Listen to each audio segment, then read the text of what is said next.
It's been a promising season for Youngstown State, back in the playoffs, this time against an old friend. Conference foe Illinois State comes to Ohio, looking to avenge an early season loss to the Penguins. Familiar faces looking to advance to the semifinals.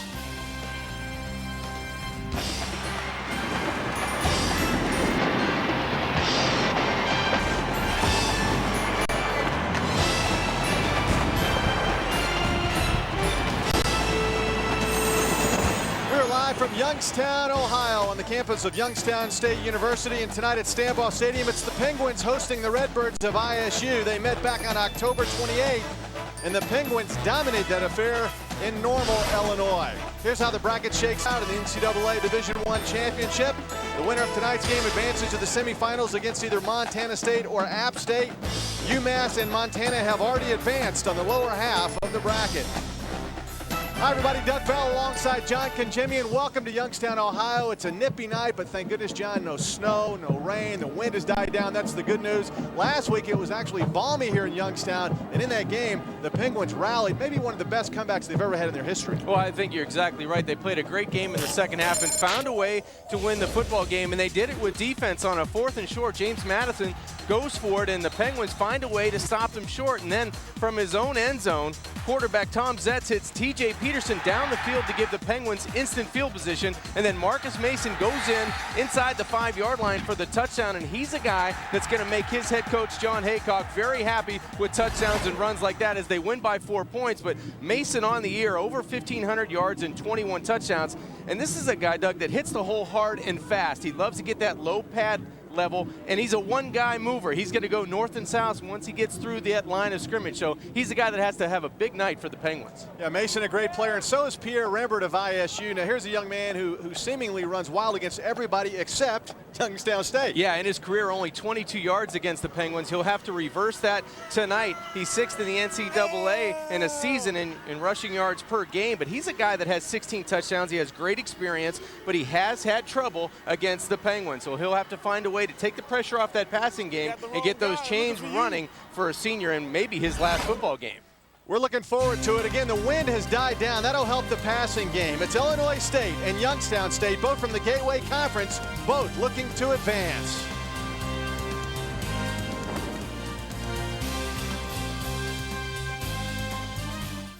Hey, it's our friend Bob. Looks like Bob continues to enjoy the big lift he gets from Enzyte and natural male enhancement. With over 10 million packs sold, Enzyte is firmly the #1 selling brand, bringing true natural male enhancement to men all over the world. Now you can join Bob and the millions of men who fully enjoy the benefits of Enzyte. Just call or visit Enzyte.com for a sample pack of the strongest, most powerful Enzyte formula yet. Enjoy the full, robust confidence that only Enzyte can provide. If you've ever been curious about natural male enhancement, there's never been a better time to try a sample pack of Enzyte. Visit Enzyte.com or call toll-free for a sample pack.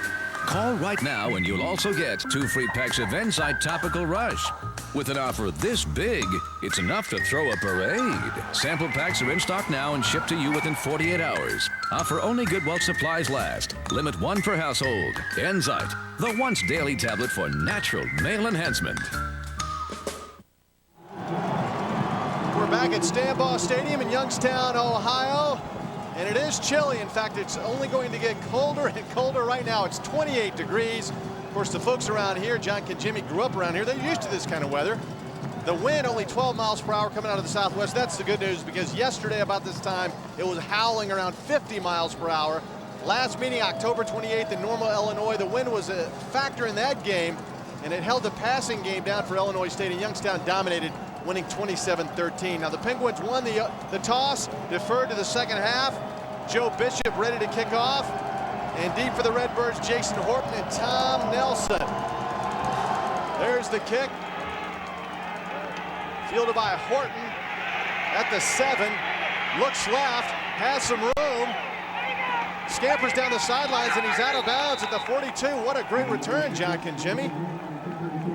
35 yards. Yeah, terrific job on the special teams right away for the Redbirds. They go right up their sideline and give their quarterback, Luke Drone, instant field position. There's the young man from Mount Carmel, Illinois. He's had a terrific year, only a junior. Did have a tough outing last week against Eastern Illinois when he threw 4 interceptions, but he rallied in the second half. And Illinois State comes into this game with loads of confidence. There's the handoff. Pierre Rembert runs right into the teeth of that defense. Big Jim Phelan making the stop. Illinois State backs and receivers. We told you about Rembert. Dave Mortis also back there. Pierre Jackson and Laurent Robinson back in the lineup. Did not play against the Penguins the first time around. He's about as healthy as he's been all season long. Very dangerous. The offensive line, outstanding. Wiggins, Nick Lash, St. Pierre, Downing, and Joyce. These guys do a wonderful job. St. Pierre on the all-newcomer team. A young man who started his career down in South Florida at the University of Miami. It's 2nd down and 8. Keeping it on the ground. That's Rembert again going nowhere. And the big man Jim Phelan, another stop for the Penguins. Penguins up front. You've seen Phelan make 2 stops already. Savage and Jacobs are very active on that 3-man front. Like ISU, Youngstown State, great linebackers. Terry, Cotton, Hutchinson, and Koval make lots of tackles. The secondary, Jackson, Gopher, Chenault, and Perry. Wouldn't be surprised to see them go to Robinson here on a 3rd down and medium, try to get the ball in the hands of their playmaker. 3rd down and 6. Drone has plenty of time and has a receiver wide open on the outside. And that's a 1st down. And Passarelli was right there. Nobody around him. Good decision by Luke Drone. He comes back. He wanted to fit the football down the seam to Robinson, the big play receiver, the senior, but he decided to go outside. A great job of finding Passarelli to the outside. You see his numbers, 19 touchdowns, only 9 interceptions, but 4 of those came last week in a win. So he's going to try to stay away from the bad decisions tonight against Youngstown State. He really has had a terrific season, and his eyes must have been huge when he saw Passarelli wide open. And there's a penalty, probably going against Greg Jacobs of Youngstown. Our officiating crew is from the Gateway Conference. Dead ball foul, offside, defense on 57. 5-yard penalty, 1st down. Wally Wrighton knows these 2 teams very well. That was actually against Greg Jacobs' 55. He jumped the gun a bit, so it'll be 1st down and 5. And remember, we talked about in the open, running back Pierre Rembert has not had a lot of success against Youngstown State. The first 2 runs for very short, minimal yardage. Illinois State has looked very sharp here in the early going. When they get man-to-man, they want to take a shot down the field. Drone setting up the screen. Rembert has no room to run. Dorian Chenault comes up for the stop.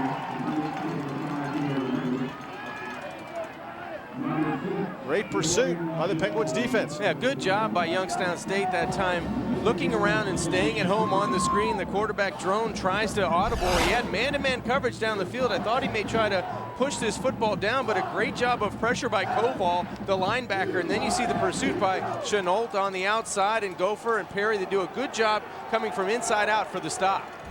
2nd down and 5. He got back to the line of scrimmage. There was some movement, but no flag. That was a good push by the offensive line. And Rembert surges forward very close to another 1st down. The right side of the offensive line, Brandon Joyce made the all-newcomer team. Janiah Downing, the spiritual leader of this offense.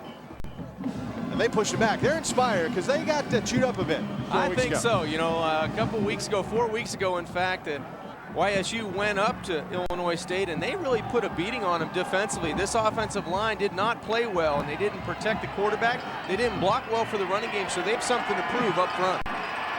It's 1st and 10. Drone gets off to Rembert again over that right side, big hole. Squirts forward. Again, a good push by that offensive line. Not bad for the season. Over 1,600 yards. Again, he went over 100 yards against everybody except the Penguins. Yeah, school record for rushing yards and 16 touchdowns, and he's had some success, as you said, going off of that right side behind Joyce and Downing. They went the first 2 runs to the left side, didn't have a lot of success, but now getting a little bit more right-handed into the short side of the field, doing a nice job running the football. 7th play of the drive. There's play action. Over the middle, open is Robinson. He gets down to the 10-yard line. Laurent Robinson, a young man who injured himself returning a kick against Kansas State earlier this year. It was one of those high ankle sprains, John. That's a tough thing to get back from. Yeah, nice job. And as you said, they never go away. That happened in the season opener, but Robinson brings the added pressure of putting some pressure in the passing game on Youngstown State. They can't put 8 or 9 people in the box and really sit on the run and sit on Pierre Rembert. That's the thing that Robinson does. He will stretch the field, 33 receptions on the season, 5 touchdowns, and average close to 20 yards. Rembert lines up behind Luke Drone. Big Dave Mortis will block for him on the left side. Surges forward inside the 5, down to the 3. Nick Lash and Wiggins on that left side, but Dave Mortis again, he's the H-back. Does a lot of things, moves around, blocks, catches some passes. He's an effective guy. Well, you love the mix of run and pass here. They threw the football down the field to Robinson. They ran it right, they run it left behind this big offensive line. And you said Mortis is a guy that can move people from that H-back position, and look for him to run it again to number 5. They've had some success inside the red zone.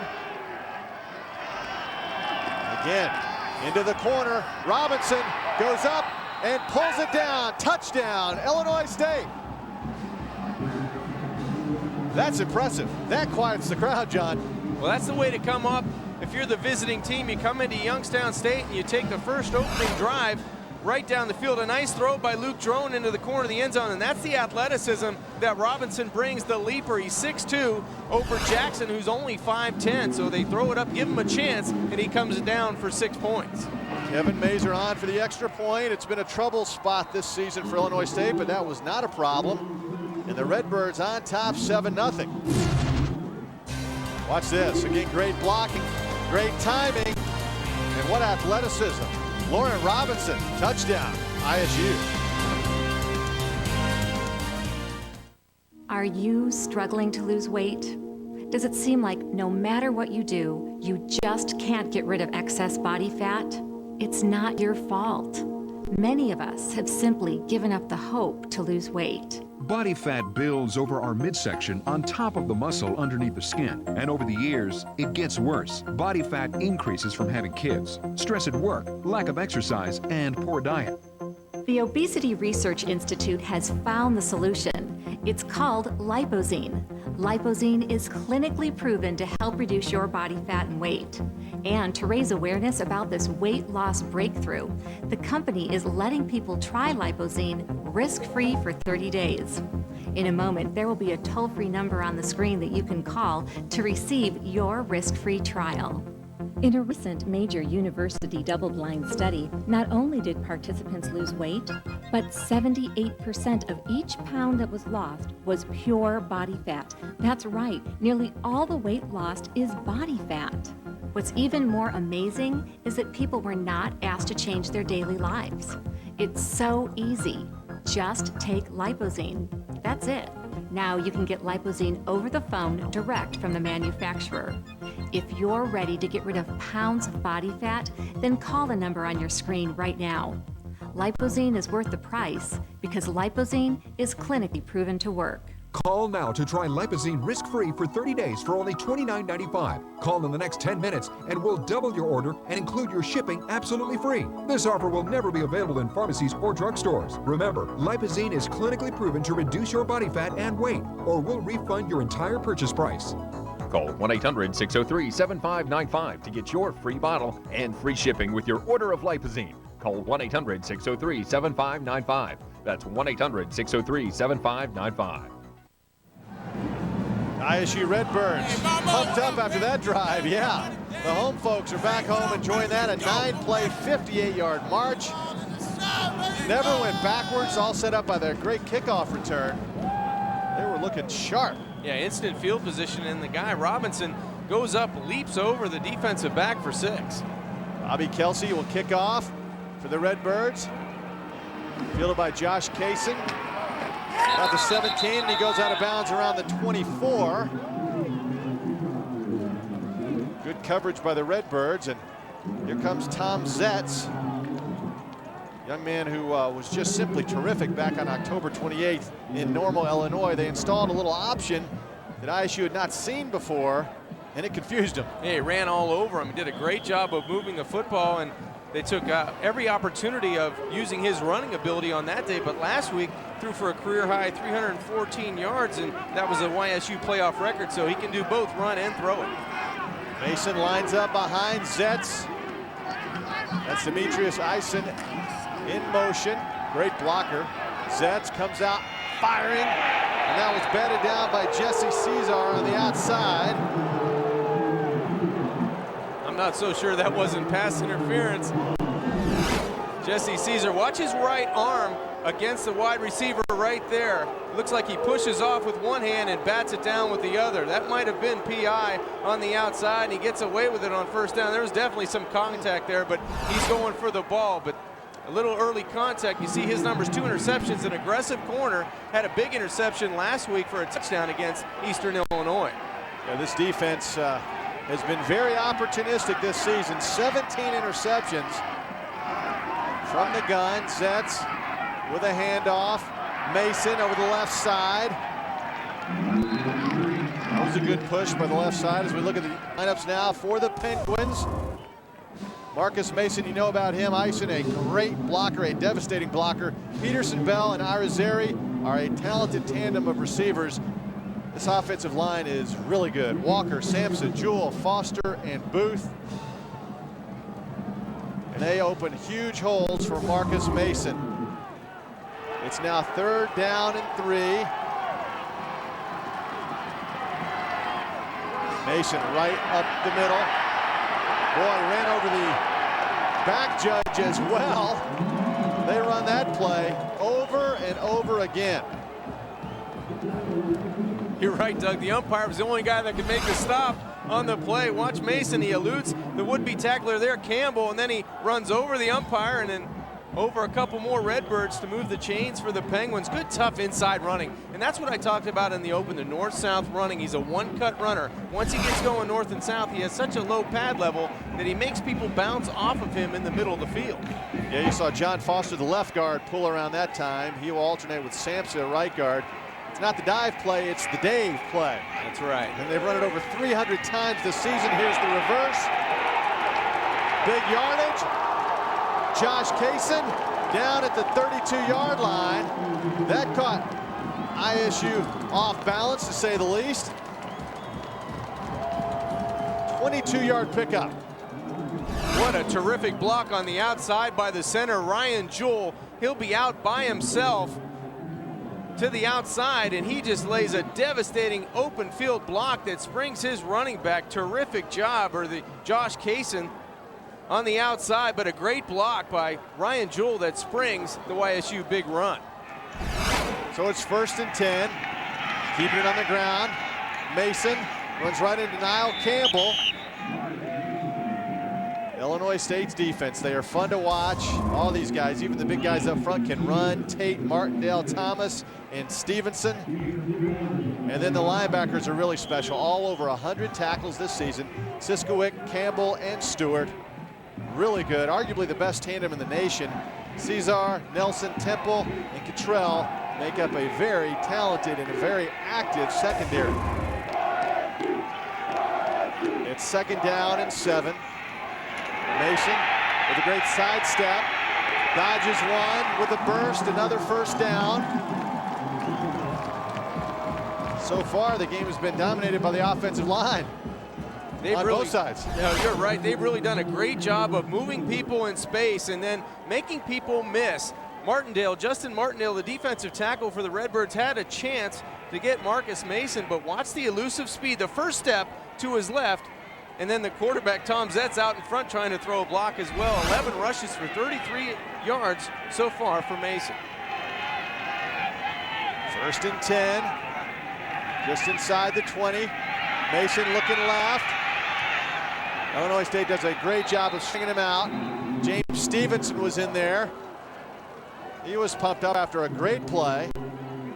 Stevenson, a senior. He's used to the cold weather, grew up in New Jersey. Great pursuit. Well, good job this time by the Redbirds defensive front and linebackers. You see 5 or 6 white jerseys around the ball carrier, and he has every reason to be excited there. James Stevenson did a great job as a senior. Another guy that found a home after being at Illinois, found a home with the Redbirds. 8th play of the drive. Zetz from the gun. And here comes the blitz, setting up the screen. Underneath the Irizarry, the tight end. He has had a fine season, Irizarry. Big target at 6'5", 255 at tight end.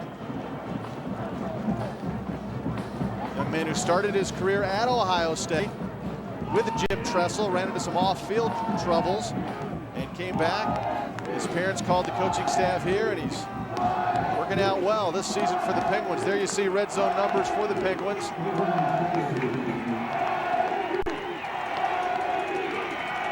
Zetz looking left, throws it just as he's hit. Touchdown, Youngstown State, TJ Peterson.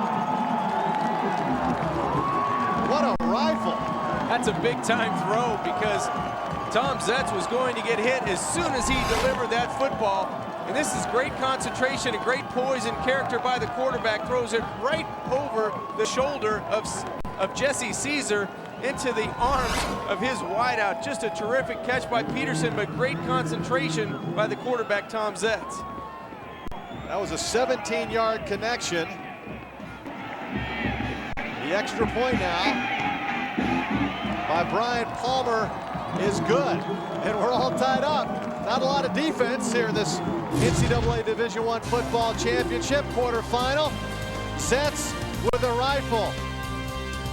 Bullseye.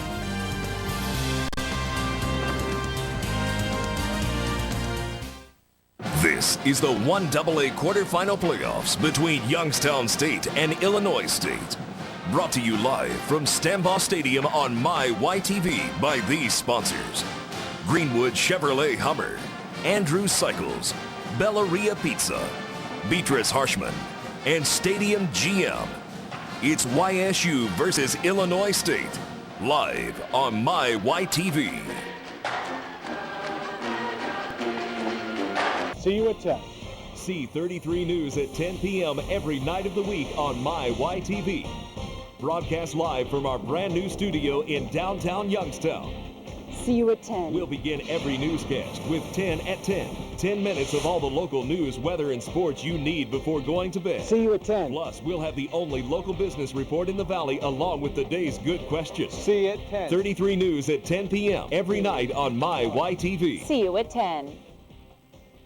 Serious medical mistakes are becoming more common. And cutbacks in staffing are one of many causes. For example, during a medical emergency, quick diagnosis and proper treatment are critical for your survival. Yet prompt and correct treatment are not always what you get. In serious cases like this, you need the experience and resources of a strong law firm where the bottom line is winning. Call Beatrice Harshman. Winning is our goal, because winning is what you want. At Greenwood Hummer, it was love at first sight. My boyfriend said that I couldn't afford it, but please, a Hummer H3 at $255 a month? I couldn't afford not to. We go out at night, and I feel totally safe. My Hummer H3 takes me everywhere for only $255 a month. It was an easy decision. There's only one place to find him, Greenwood Hummer. My boyfriend says it's either him or the Hummer. You know, I'm really gonna miss him. Greenwood Chevrolet Hummer, just off Route 11, Mahoning Avenue, Austintown. It's a cold night in Youngstown, Ohio, but the offenses for both teams have been red hot. The Penguins go 9 plays, 75 yards. I tell you what, it has been if you like offense, it's been fun so far. Illinois State got that great return the last time. Jason Horton busts to the outside, and they're going to get another one.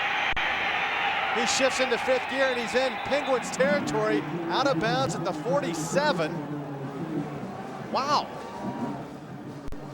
That's a way to shorten the field. 42 yards, Jason Horton, but the last drive was all Pierre Rembrandt. He did a great job of moving the football inside and then out, and a nice passing play with the play fake from Drone goes to Robinson over the middle. You see he's close to 100% with that ankle injury earlier in the year, and then the fade pattern, he just leaps over Jackson and takes it down for 6. Total yards, Youngstown leads in that department. We're all tied up 7-7. Rembrandt breaks a tackle, busts to the outside, and he's out of bounds at the 26. Boy, he is inspired. Well, he's running with a purpose tonight. You can tell his first step is going north and south, and he's got such great acceleration. It doesn't take him long to pick him up and put him back down. You see him stopped right there at the line of scrimmage. It looked like James Terry was going to get him, and then he bounces outside into the open field. What great acceleration, and what a great first step by Pierre Rembrandt. Those are his numbers last week, 27 for 122 with 1 touchdown. He's looking to build on those. The Redbirds, 1st and 10. Spins out of 1 tackle and goes down. That was Jeff Koval getting in there and forcing him to go down. Koval does a nice job at the point of attack. He gets around the block of Dave Mortis, that H-back, usually very reliable, but that time Koval able to bounce around outside the block and brings down Rembrandt. Koval, a young man who grew up in Austintown, Ohio, which is a suburb of Youngstown, if you will. Senior, hoping this is not his last game. 2nd down and 12. Here comes the blitz. Off the fingertips of Mortis, who had some room to run. The blitz was coming hard, and that's what they did the first meeting back on October 28th. A team that normally doesn't blitz a lot, they blitz Drone time after time after time. And the quarterback takes a big shot after the passing attempt, and luckily for the Redbirds, it wasn't called a holding call because Joe Nicholas, the offensive left guard for the Redbirds, had a handful of jersey of somebody in a YSU red going by him, but 3rd down and long now for the Redbirds. Drone rolls to his left. With time, throwing back, has his man. Close to a 1st down. That was Jason Horton on the receiving end. He'll be short. Good job by Luke Drone. Good job getting his shoulders square, and then throws a bullet to the inside, but he had to come back for the football, did Jason Horton. And that's going to be very, very close on 4th down. Looks like the field goal unit will have to come on. It'll be a 36-yard attempt. Kevin Mazer, 11 for 18 this season. And the kick is no good. It drifted to the right. From that distance this year, he's now 4 of 8. And Denver Johnson told us, John, just the other day, field goals not our specialty. ISU shut down that time. We're still tied. Retailers don't want you to see the information about to be disclosed. Hi, I'm Tony Galata. This is my wife, Carrie Galata. This is our house, my wife's dream house. And we furnish most everything in this house with products from Direct Buy. We purchased the breakfast table and chairs. We looked at that table in some other places. They ran around $3,500 and we picked it up for around $1,500. If you're building, remodeling, or simply redecorating a room, there's now a way to buy virtually everything you need at prices you never imagined possible. We've saved, I think, well over $20,000. Just on our kitchen alone, we saved almost $10,000. It adds up to about a $30,000 to $40,000 savings overall. Call the number on your screen now to receive your free insider's guide to buying direct. Plus, you'll also receive a free visitor's pass for an exclusive tour of your local Direct Buy showroom. Call right now to get started buying the Direct Buy way. Stop paying retail and become part of Direct Buy, the private members-only showroom and design center. Don't wait another minute. Pick up the phone and call now. This is Maya, and if she doesn't look too happy, she isn't. Maya, like many people, has too much credit card debt. How about you? Do you have $5, $10, $15, or even $25,000 or more in credit card debt? Are your creditors harassing you at all hours? Are you tired of going through life feeling like Maya? I'm Todd Cook, founder of 800 Credit Card Debt. Day in and day out, we help people just like Maya. Regular people who got in over their heads in credit card debt and want their lives back on track. At 800 Credit Card Debt will help you find a payoff plan you can live with. One that could work with your creditors to eliminate penalties, lower your interest rates, and even reduce what you owe. Don't let the word bankruptcy enter your thoughts. Call us, because you can pay off your credit cards and still have money left over each month. And the best part is, you'll feel like yourself again. Maya did. Make the call today. Get rid of your credit card debt once and for all. Call 1-800-738-3406. The Penguins, they're used to this kind of weather. They call this stadium the Ice Castle. I fully expect those guys to take their shirts off here before the night's over. We've got a few of those running around too. It is too cold for that. The handoff to Marcus Mason, and he surges forward behind that big offensive line. Patrick Walker, the right tackle.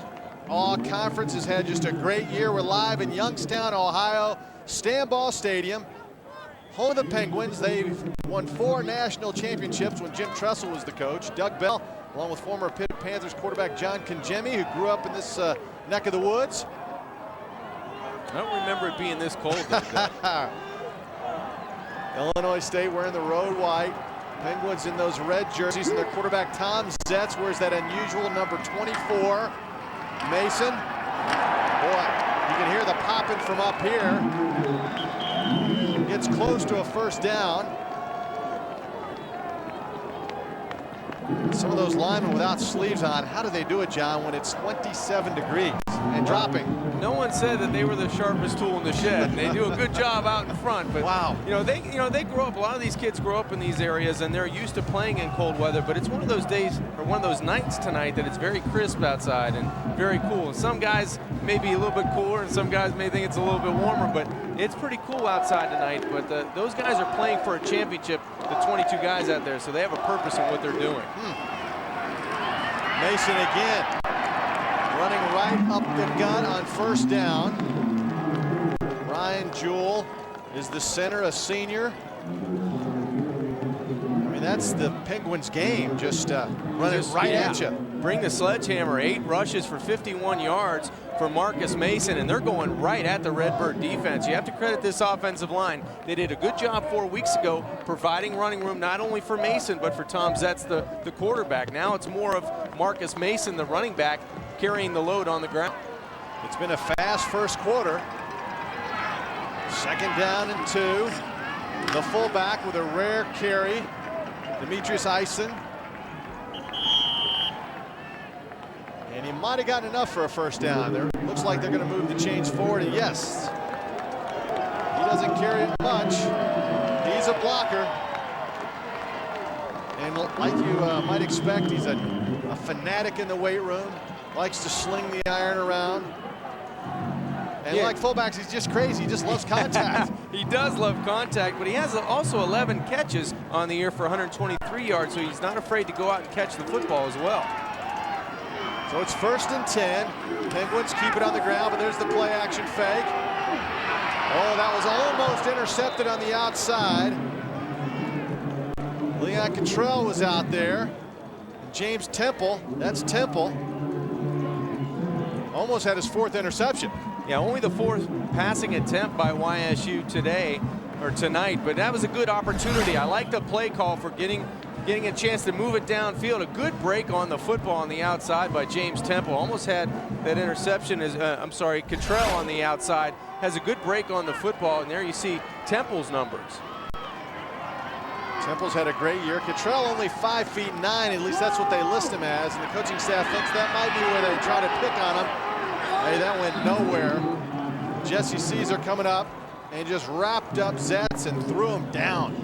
Yeah, really no running room for the quarterback Tom Zetz, and that's what he did 4 weeks ago against the Redbirds. He ran the football effectively. This time the cornerback comes up and really keeps outside leverage on the quarterback. Way to stay at home for Jesse Caesar. He came into the game with 56 total tackles and 1 tackle for a loss, make it 2 on the season. Now we asked Denver Johnson, what about Caesar? How would you describe him? He said one word: physical. And we saw it that time. Youngstown State now 2 for 2 on 3rd down conversions. This is going to be a little tougher. 3rd and 11. They rush only 3. Throws to the outside, incomplete. And That'll bring up the first punt of the night.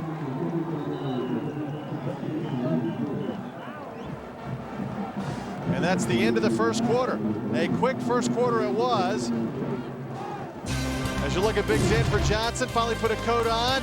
The Penguins, they've won a few big games here before. In fact, 13 in a row. Can they make it 14?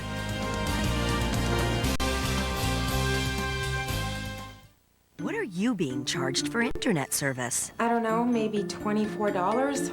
$23.90. What are you being charged for internet service? $10.95. $10.95. Millions are discovering the real value of People PC online.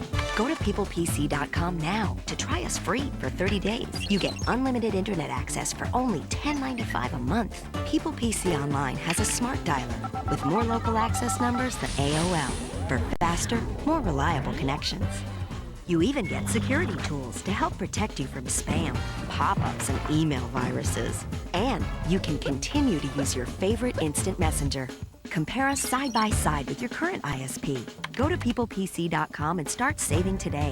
So the next time you're asked how much you pay, proudly declare $10.95. Go online or call 1-800-320-9012. People PC Online, a better way to internet.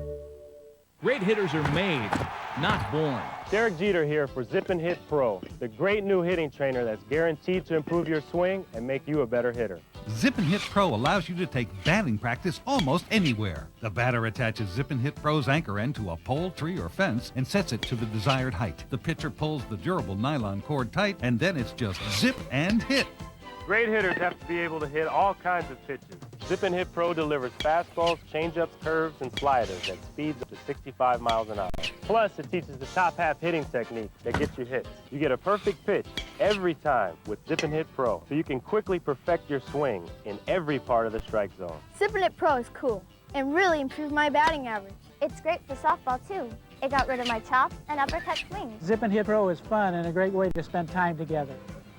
Zip and Hit Pro is only $29.95 and makes a great practice station. Order now, and as a TV bonus, you'll receive a special offer from Sports Illustrated Kids, the #1 magazine for aspiring athletes. Plus, with your order, you'll also receive a free regulation-size home plate, plus the best-selling baseball training DVD, How to Hit and Run. Call now and get Zip and Hit Pro for only $29.95. Zip and Hit Pro is 100% guaranteed to make you a better hitter or your money back. You get Zip and Hit Pro, 3 issues of SI Kids, plus the free bonuses, a $70 total value for only $29.95 when you call and order now. Zip and Hit Pro, a great way to become a great hitter. From the makers of Hitaway. Welcome back to Youngstown, Ohio. Doug Bell, John Congemi. You see the heater there? I think we got a chance of getting that thing up here. We need it up here. I'm telling you what, my feet are like icicles. Yes, sir. Hopefully that's not the case for Joe Bishop, the Gateway Conference first-team punter. Young man from Canton, Ohio, his first punt. They put a little pressure on him. Jason Horton will let that one bounce, and he thinks about it and then backs off. And this will be the worst field position of the night for ISU, at least starting field position, and it's down to the 13-yard line. That was a 47-yard punt. No return. When you think Youngstown State, you think Jim Tressel and national championships. He really put this town and this university on the map, didn't he, John? Yeah, and he really did a great job, and he did it in the same style he's coaching now at Ohio State University. He's a very determined, very organized, very persistent coach, and he knows how to get there, and the guys believe in him, and they did while he was at Youngstown State, as you see him hoisting one of the many championships that they won while he was here. They played in that championship game 5 times, won it 4 times. Of course, he's going after number 2 at Ohio State here in about 4 weeks. In '91, they beat Marshall, and that was huge at the time because Marshall was really the powerhouse in the old 1AA category. And then in '93, they beat the Thundering Herd again, and that was in Huntington, West Virginia, by the way. And then Boise State before they made the move to 1A, and McNeese State. So those are the 4 championships that are displayed proudly in the trophy case in the football complex. We saw that yesterday. They refurbished it a bit. Looks nice. 2nd down and 6. Redbird has been very busy, and Greg Jacobs just wrestles him down. Big number 55. There's John Haycock, who was the defensive coordinator for Jim Tressel, and his brother is now the defensive coordinator for him at Ohio State. But John took over and is looking for his first national championship. This might be the year. At least he hopes. 27 seniors on the roster, 17 fifth-year seniors. Yeah, a lot of guys with a lot of experience, and including Coach Haycock. He's a defensive guy, takes over the special teams, and he's a guy that we had fun with meeting with him yesterday. ISU, 1 out of 2 so far on third downs. They stay to the ground, and Pierre Rembert tries to stretch, but I don't think he got enough. Yes, he did. It was a first down. And there's Denver Johnson, a big man, 48 years old, his 7th year as head coach of the Redbirds. He played at Tulsa for John Cooper, who later was at Ohio State, and played some NFL football with the Tampa Bay Bucks. A mountain of a man, and really a delightful guy to talk to. I mean, he doesn't beat around the bush. No, he doesn't. It's amazing how they contrast each other, both head coaches in both football teams. Rembert spins out of trouble, and then gets brought down. Jim Phelan, the nose tackle. Not your typical nose tackle. You think of a guy who just is a guy who takes up space, but he's very active, and there you see him hustling off the field, 285 pounds. And as the coach told us yesterday, Mike Kolakowski, when he starts running, it takes him a few yards, but he runs gets pretty that fast. motor going. Yeah, and he does a good job of he's a run stopper on the inside, but going to the other side, Luke Drone, the quarterback for the Redbirds, it might be time for him to open it up. He's 5 of 6 for 86 yards in that touchdown. So Drone on 2nd down and 8 with time. Has his man wide open, and another first down for the Redbirds. And that's Passarelli. Almost the same play they ran in the opening drive. Yeah, and you really can't, you run the football down the throat. You have to open up the running game sometimes with the passing game, and that's exactly what Drone did on that play. Great pass protection, goes to the outside, Passarelli wide open on the far side, so the Redbirds get an easy first down, and now they may want to go back and try to run the football with Rembert on the inside. Pierre Rembert, senior from Milwaukee, Wisconsin, has had just a terrific year. His final season for the Redbirds. Drone on the rollout. Again, wide open was Laurent Robinson. I mean, there's not a defender within 3 or 4 yards of these guys. It helps, though, when you can run like Drone. Yeah, and Drone did a good job in the play fake. He had everybody to the inside. You can see him all by himself, and he had plenty of time to let Laurent Robinson make his break and get open. And Robinson is a guy that had that ankle injury early in the year. He's really close to 100%, and his head coach, Coach Johnson, says he may be one of those guys that can play on Sundays. So that'll be seen in a couple years. But he's a guy, Luke Drone, 7th rate on the day. Another tackle by Jim Phelan. Got some oxygen on the sidelines, came back in. A big man who has a big motor, very active. Just a 2-yard pickup for Rembert.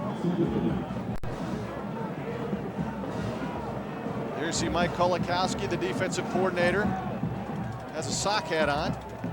And I don't blame him. It must be cold down on that sideline. Yeah, it looks like it's about to fall off. Coach needs to pull it back down over those ears a bit, huh? Yeah, he has to find a way to get closer to those receivers and try to slow down Rembert. On 2nd down, Rembert. Great play coming up, Jeff Koval. We've seen him do that twice. Flag down on the play. Yeah, it was a big-time hold by that H-back Dave Mortis right at the point of attack.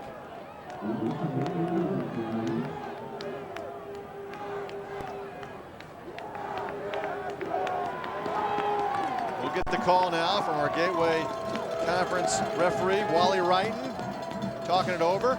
We are on the opposite side. We're actually behind Illinois State, so he gives the signal to the main grandstand here, the main stadium. And he will be turning towards us as soon as he finds out if Youngstown wants to take the penalty. A lot of discussion here, John.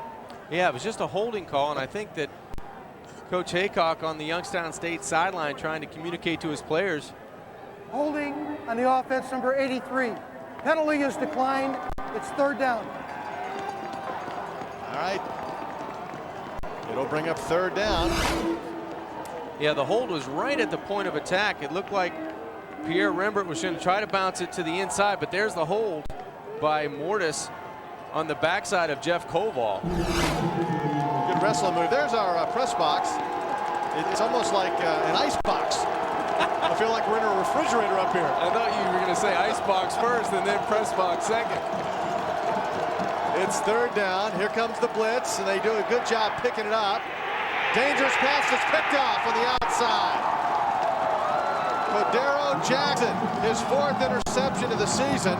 First team all-conference. Held his ground, and that was not a good pass by Drone. No, bad decision by Luke Drone. Nowhere to throw the football. This one should have been thrown out of bounds, but instead the ball stays inbounds, and Cordero Jackson, as you said, his 4th interception on the year. Drone had plenty of time to decide to throw this football away, tries to fit it in down the field, and a great break on the ball by Jackson. He's a solid cornerback.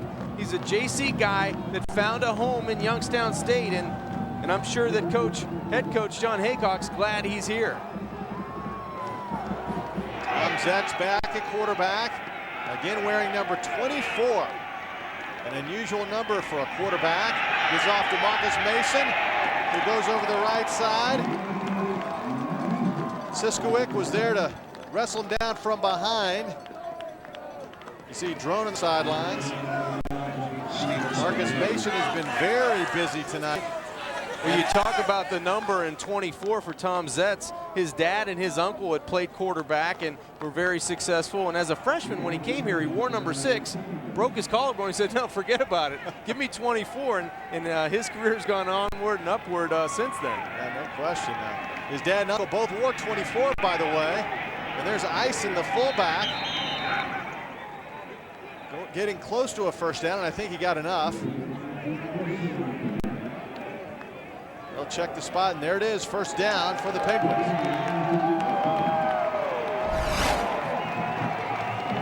Good hitting in this football game so far by both sides, and the Redbird defense trying to get the football back. On Isom, a big, tough tackle inside. Those linebackers you mentioned, in Stuart Campbell and Siskowick, probably the best threesome in the conference, in the Gateway Conference. Yeah, Kai Stewart, they say, may be playing the best of all 3 right now. He does have a broken thumb. He's wearing a cast, but it hasn't slowed him down. So 1st and 10. Zetz, the outside. Irizarry, the big tight end. I mean, that's what he does. He's special. Talk about an athletic tight end. Irizarry does it all. Good job on the pass protection on the rollout. The pass a little bit behind him, and then the little leap on the outside. Never breaks stride. Just an athletic tight end, as you said, found a home, back at home in Youngstown, Ohio. Went to Ursuline High School right up the street from Youngstown State. From Campbell, Ohio. He had 22 catches coming into the year, and this is one of the seasons that we have to remember. He hasn't played a full season in probably 2 or 3 years, so he's just coming in and getting better game in and game out. Zetz. Mason jumps over defender, and he goes forward, making it look easy right now. Just reeling off big chunks of yardage. Picks up 8 yards that time. Doug, I know it's early in this football game, still 8:30 left before halftime, but you have the feeling whoever's going to have the football last in this game is going to win this game, because rushing the football, you see by the numbers, pretty equal there, with Youngstown State getting the better of it on the ground, but you have the feeling that both offenses can score if they can just hold on to the football. Zetz looks to the sidelines, gets to play double tight end. They have 2 great tight ends, Youngstown State. And another first down. I mean, there's nothing fancy here. 2 tight. Give it to Mason and just plow forward. Yeah, let it rip tackle to tackle, and mix in a pass from Tom Zetz on the rollout to his tight end Irizarry, and they do a good job of just running downfield and downhill. And Marcus Mason is not a finesse guy. He's going to make his own hole sometimes, and you have to credit that offensive line doing a good job of getting off of the football in their running attack. Quante Gibson in there right now, number 37, and they call him Q Gibson. And he's been a great backup for Mason. What a great 1-2 punch, and there he is, Gibson. He runs right into the arms of Jarek Thomas, who wrapped him up. Boy, Illinois State, they're so active. A lot of these guys, I mean, 3 linebackers over 100 tackles. But it's hard to determine who exactly made the tackle because there's always there's always a white helmet around and a white jersey around, and they do a good job on first down of limiting Youngstown State. Before that play, the Penguins were averaging close to 7 yards a carry on first down. Now 2nd down and 10. A rarity so far in this first half. Held to no gain. Zetz to the outside. That is incomplete. Rory Berry was right there. Cottrell laid a lick. Look at Cottrell. They say he's 5'9", maybe not that tall, but he came up, made a nice play. Yeah, he's very sound in his technique, and he makes a great break on the football because that should have been an easy throw and an easy catch on the outside by Berry, but a good stick on the outside by Cottrell, the senior out of Oak Creek, Wisconsin. Makes a great break on the football. He only had 5 breakups on the year, make it 6. The Penguins 2 out of 3 so far on 3rd down. It's 3rd and 10. Zetz over the middle, almost intercepted, but it was it caught? I think it was. Wow, he threw a shot in there that TJ Peterson came up with. I thought Temple had the pick. That was a great job by Tom Zetz of stepping up and firing the football, and he may want to tell TJ as he walks back to the huddle, hey, Parts, come back to the football so you can save me an interception, because it looked like it went right through the arms of one of the Redbird defenders, and luckily enough for the Penguins, TJ Peterson hangs on to the football, and he's had a big year, 44 catches coming into the year, and in the first round last week, 11 receptions for 144 yards. First down, Zetz with a blitz. Oh, my. He had a wide open Luis Irizarry and just overshot him and took a shot himself. Yeah, Thomas, number 94, was the only guy that prevented the touchdown. If he's able to sit in the pocket, Tom Zetz, he's going to throw a touchdown down the field to Irizarry, but the pressure up front from Jarek Thomas really didn't allow him to sit back and throw an easy pass. It rushed the pass, and the ball was at his feet. 10th play of the drive. Brian Wright, the offensive coordinator for the Penguins, goes back to Marcus Mason. Stays in bounds. Mason back in the ball game. When in doubt, go back to Mason, and that same play. It's not a bad fallback plan. I would look for him to get back to the tight end when they get in this plus situation again. Maybe even happen here on 3rd down, but the tight end is a great matchup because I don't believe anybody can run with Irizarry down the middle of the football field. 3rd down and 5. Irizarry is split out to the left. He's in the slot. Zetz looks right, comes back, has Mason. And he takes a shot from Siskowick. We'll check the spot. And it is a first down. Siskowick didn't like the spot, but he got enough. Here's Brian Wright. Spoke to him yesterday. And he said, you know what we do? It's not fancy.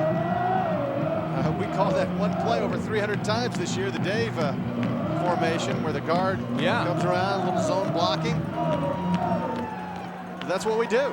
And they do it so well, why not?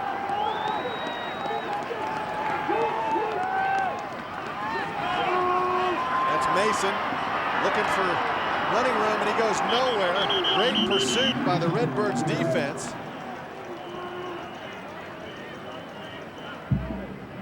Here's Kai Stewart, young man with that broken thumb. Well, on that particular play, Illinois State wins the battle at the line of scrimmage, and no running room to the left side for Marcus Mason. You see him get bounced out to the outside, and he's not a guy that has great speed once he stops and then tries to start again. He's a downhill runner. He's a north and south guy, so once he stops and it has to restart, the Redbirds have the advantage defensively. 13th play of the drive. They started back on their 30. Zetz to the outside in the end zone. Overshoots TJ Peterson. Tom Zetz tried to fit that football into a tight window that time. Jesse sees there's a cornerback, number 1, trying to bait Zetz in throwing the corner. Jay Peterson. Tom Zetz tried to fit that football into a tight window that time. Jesse sees there's a cornerback, number 1, trying to bait Zetz in throwing the corner, and it had to be a perfect throw to fit it in to TJ Peterson on the corner route. Again, we were thinking of quarterbacks who wore an unusual number. Doug Flutie comes to mind, wore 22. Yeah, Bernie Kosar right here from Youngstown wore 20. Third downs now, 3 out of 4 for the Penguins. 3rd and 13. Little flare out to the outside. Get down near the goal line and still going is Gibson. Brought down and around the 1.5-yard line. That might be good enough for a first down. I think they still have an opportunity to get a first down inside the 1. But what an effort by Gibson on the outside. Just a flare pass, and they cannot bring him down. You see Cameron Siswick getting carried from the 5-yard line down inside the 1-yard line. But a good job, good patience by Zetz, the quarterback, dumping it out to Gibson, and then the effort inside the 5 down to the 1-yard line by Gibson. Hugh Gibson, there's what he's done this season, catching the football. And they're measuring now, and it's going to be short by about 6 inches. Something tells me they're going to go for it. Yeah. Just by talking to John Haycock, the head coach, yesterday, I think that's the mentality of this football team. They have toughness up front. They have a tough running back in Marcus Mason. See what they can do on 4th and short. Ison, the fullback, is in there. Both tight ends are in there. This is the 15th play of the drive. Brian Wright, the offensive coordinator, calls all the plays. John Haycock told us yesterday he has a lot of confidence in his coaching staff. There's Marcus Mason lined up behind his quarterback. If they play fake, they could walk in. Zetz keeps pushing. Did he get in? Yes, he did. And he's still going. There's the touchdown signal. Touchdown, Penguins. It was a late signal, but he was clearly in the end zone before he lost the football. I think every person wearing a red jersey was in the end zone. It was just a late signal. Ryan White, the offensive coordinator, decides to call the quarterback's number, Tom Zetz, and he's pushed in by every guy wearing a red jersey into the end zone. Zetz had a hand in his face, almost lost his helmet. The extra point is good by Brian Palmer, and the Penguins are now on top, 14-7. You think that's easy? Oh my, look out. But he finally got in there. You're watching the NCAA Division I football championship.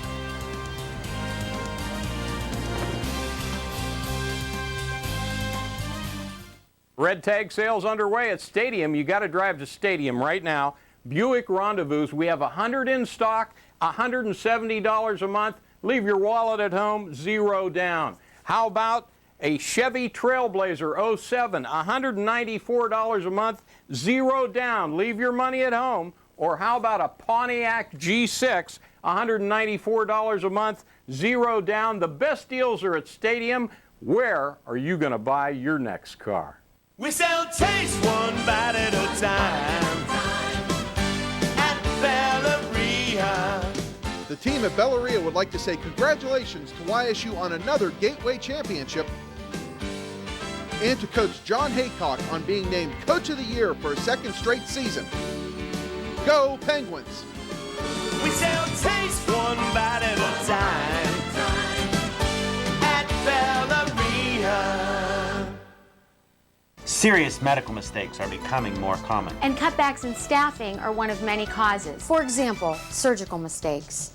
A physician who is careless or rushed can cause severe problems. Or sometimes medical instruments or sponges are left inside a patient after surgery. In serious cases like this, you need the experience and resources of a strong law firm where the bottom line is winning. Call Beatrice Harshman.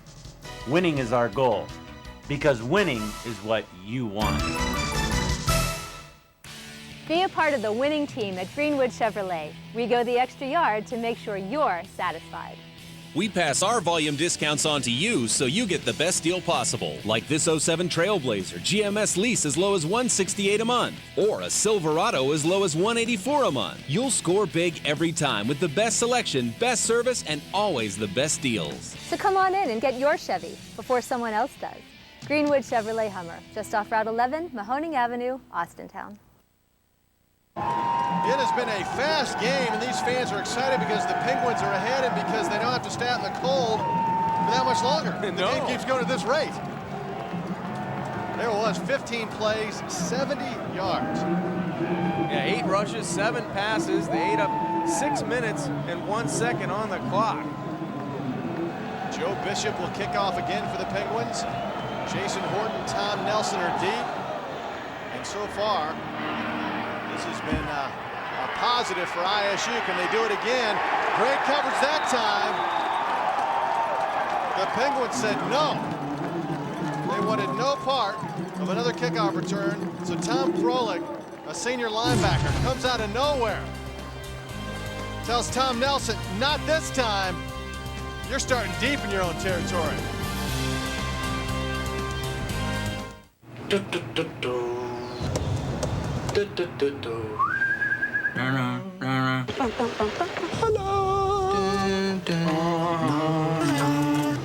ESPN Monday Night Football, Mondays 8:30 Eastern.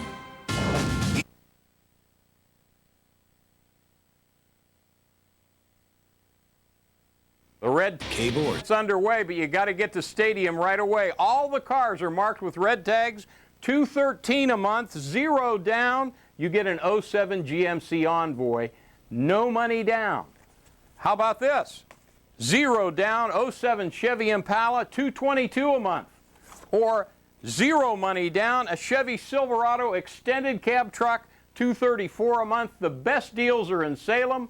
Where are you going to buy your next car? We sell taste one bite at a time at Belleria. The team at Belleria would like to say congratulations to YSU on another Gateway Championship and to Coach John Haycock on being named Coach of the Year for a second straight season. Go Penguins! We sell taste one bite at a time at Belleria. Good, clean family fun sometimes gets a little messy. Andrew Cycles, the power sports giant, is the Tri-State's largest volume ATV dealer. Over 200 ATVs in stock with no money down and payments as low as $34 per month. Andrew's, the only dealer where you can ride before you buy any ATV on our custom-made test course. Have some good, clean family fun on an ATV from Andrews. Now priced dirt cheap. Andrew Cycles, the power sports giant, Route 62, Salem, Ohio. Be a part of the winning team at Greenwood Chevrolet. We go the extra yard to make sure you're satisfied. We pass our volume discounts on to you so you get the best deal possible. Like this 07 Cobalt GMS lease as low as $174 a month, or an 07 Impala GMS lease as low as $195 a month. You'll score big every time with the best selection, best service, and always the best deals. So come on in and get your Chevy before someone else does.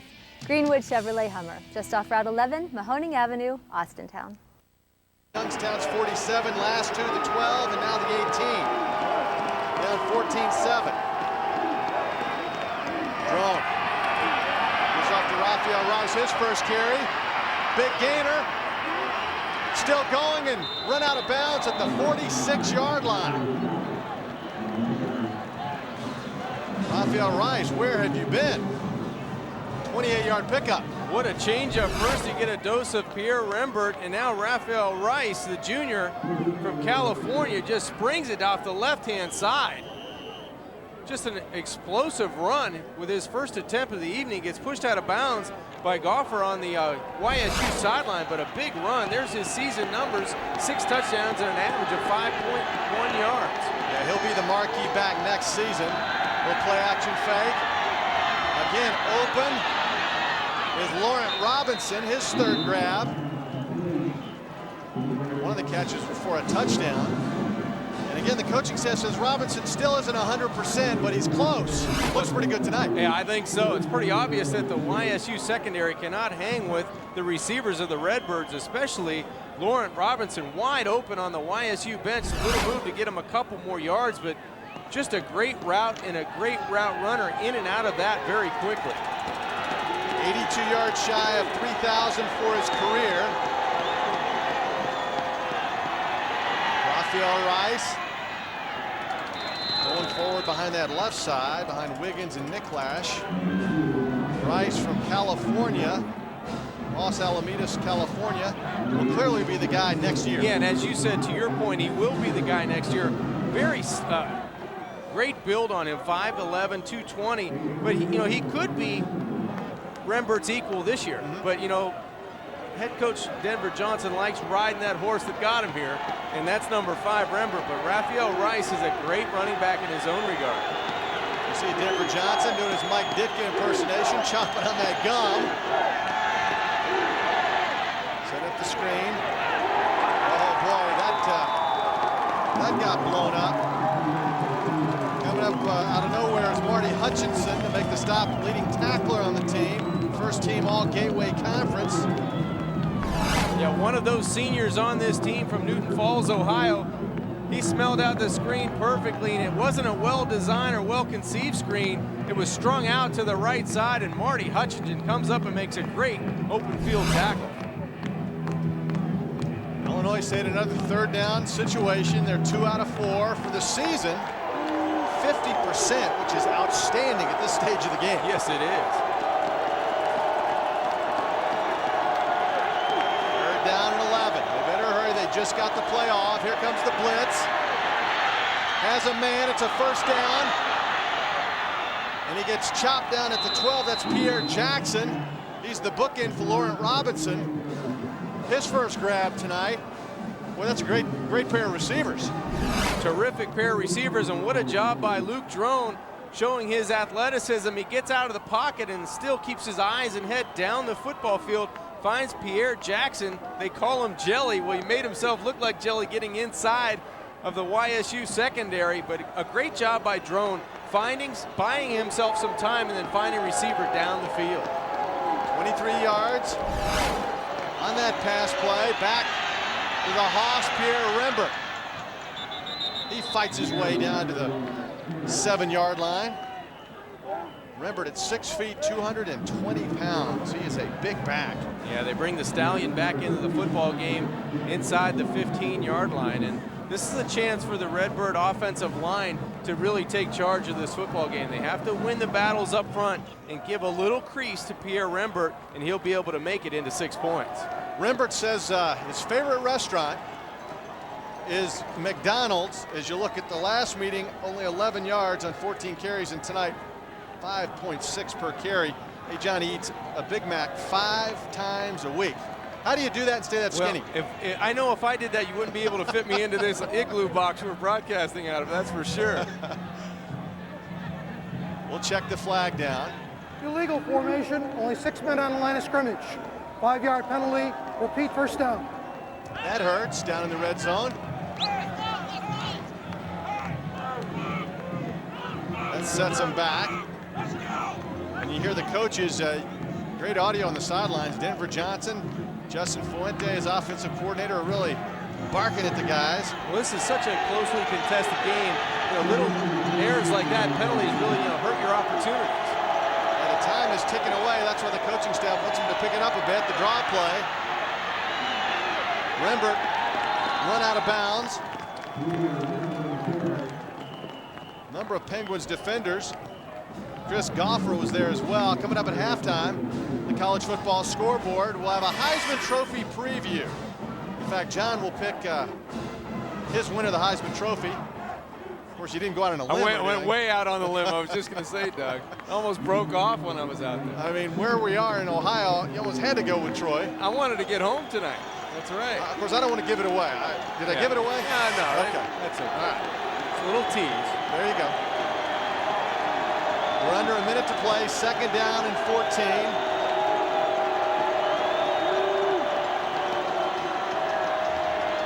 Again, great protection. Oh, that It's an interception in the end zone. Wow. That ball just shot out of Drone's hands. And what a mistake. Chris Goffler was right there. Or check that was Chenault. Big mistake there. The ball just flew out of his hand. Chenault gets his first pick, and it was a big one.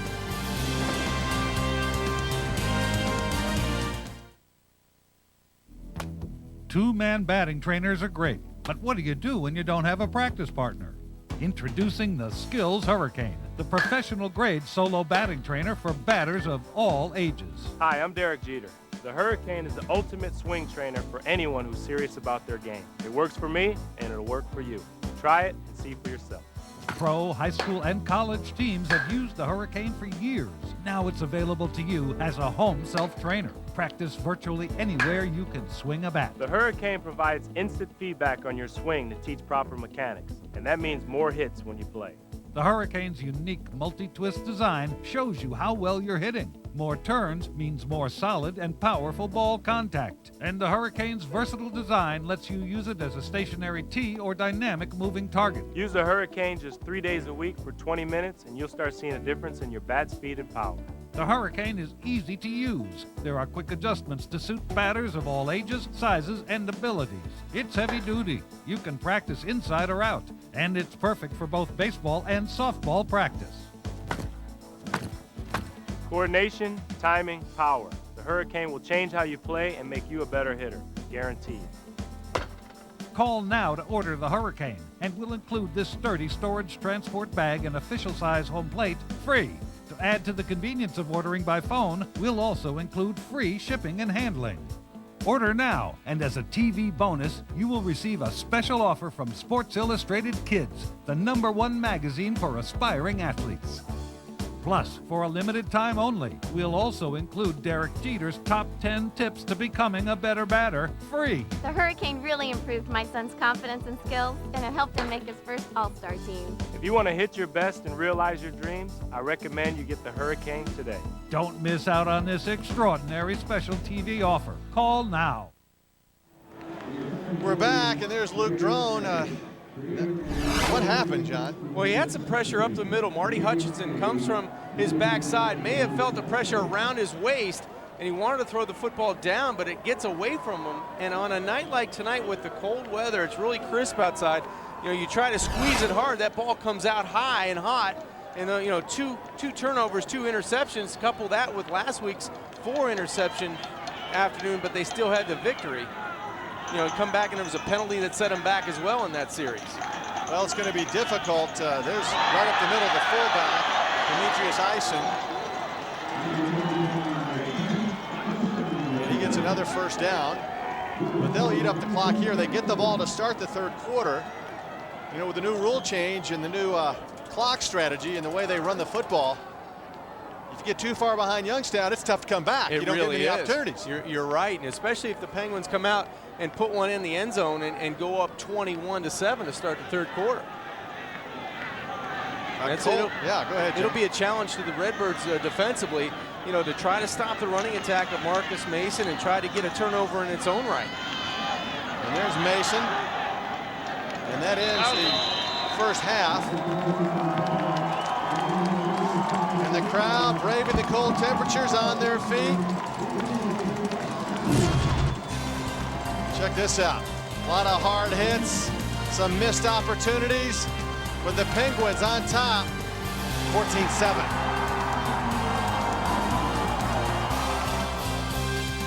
Egg sales underway. The MVR Italian Restaurant, Youngstown, Ohio. John, yeah, good place, huh? Joe and Carmen Cassis, that's right. That's my place when I go to Youngstown or come back to Youngstown. Jeff Wilkins there, the kicker for the Rams. A lot of the athletes come back. The Stoops brothers come back and have a bocce tournament. And wow, it's a lot of fun down there. A lot of familiar faces when you go into the MVR. Yeah, on the wall there you saw Ron Jaworski, Jaws, his picture, Cliff Stout, Youngstown State, Bob Davey. That's right. Our colleague from ESPN, Youngstown State on top, their alma mater, over ISU, 14-7. Tom LaMonica was the longtime sports information director at Illinois State back when I worked in Peoria and Normal a long time ago. And Tom, if you're watching, hello. I remember way back when. Hey, catch the NCAA Division I Football Championship live on ESPN2 HD. It's the road to Chattanooga to crown the national champion. Begins at 8 Eastern on December 15th. You can log on to find out more on NCAAsports.com. And no, the lights have not gone out here. They were turned off so everybody could enjoy that fireworks display at halftime. This is the final home game for the Penguins. And so now it's just a matter of getting those lamps to turn back on and heat up, and we'll continue the third quarter. That might be the only thing that slows this game down. No, you're right. In the running back comparison, Rembert and Mason for the Redbirds, 13 for 74 for Mason, and Rembert 14 for 57, and their averages are way up there, and they've done a nice job controlling the game on the ground. Both running backs have protected the football. They've gotten the tough yards in between the tackles. I'm just waiting for one of those guys to break out with a big run. Yeah, as advertised, both young men are super talented, and I do think in looking at Rembert, the big man, I think he has a possibility to play on Sundays. Looking at the quarterbacks now, Drone and Zetz. Yeah, really the only problem with Drone is the 2 turnovers. He's been completing passes at a high percentage, 10 of 13 for 111 yards, had the 1 fade for the touchdown to Robinson. And Zetz has done a nice job, 50%, 66 yards, and he threw that bullet in to TJ Peterson for their score. So it's been a fairly even game. It's just if you watch Youngstown State through the year and follow the Penguins, I mean, this is their MO. They get a lead, they run the football, they run the clock, they take control of things, and Illinois State's going to have to come out and stop them, I think, early on. Yeah, they're not going to get a lot of style points for the way they run the football offensively, but they are going to get a lot of victories, and that's why they're in this position, up 7 points, competing in this football game at home. Jim Tressel is the man who really put Youngstown State on the map, and there he is.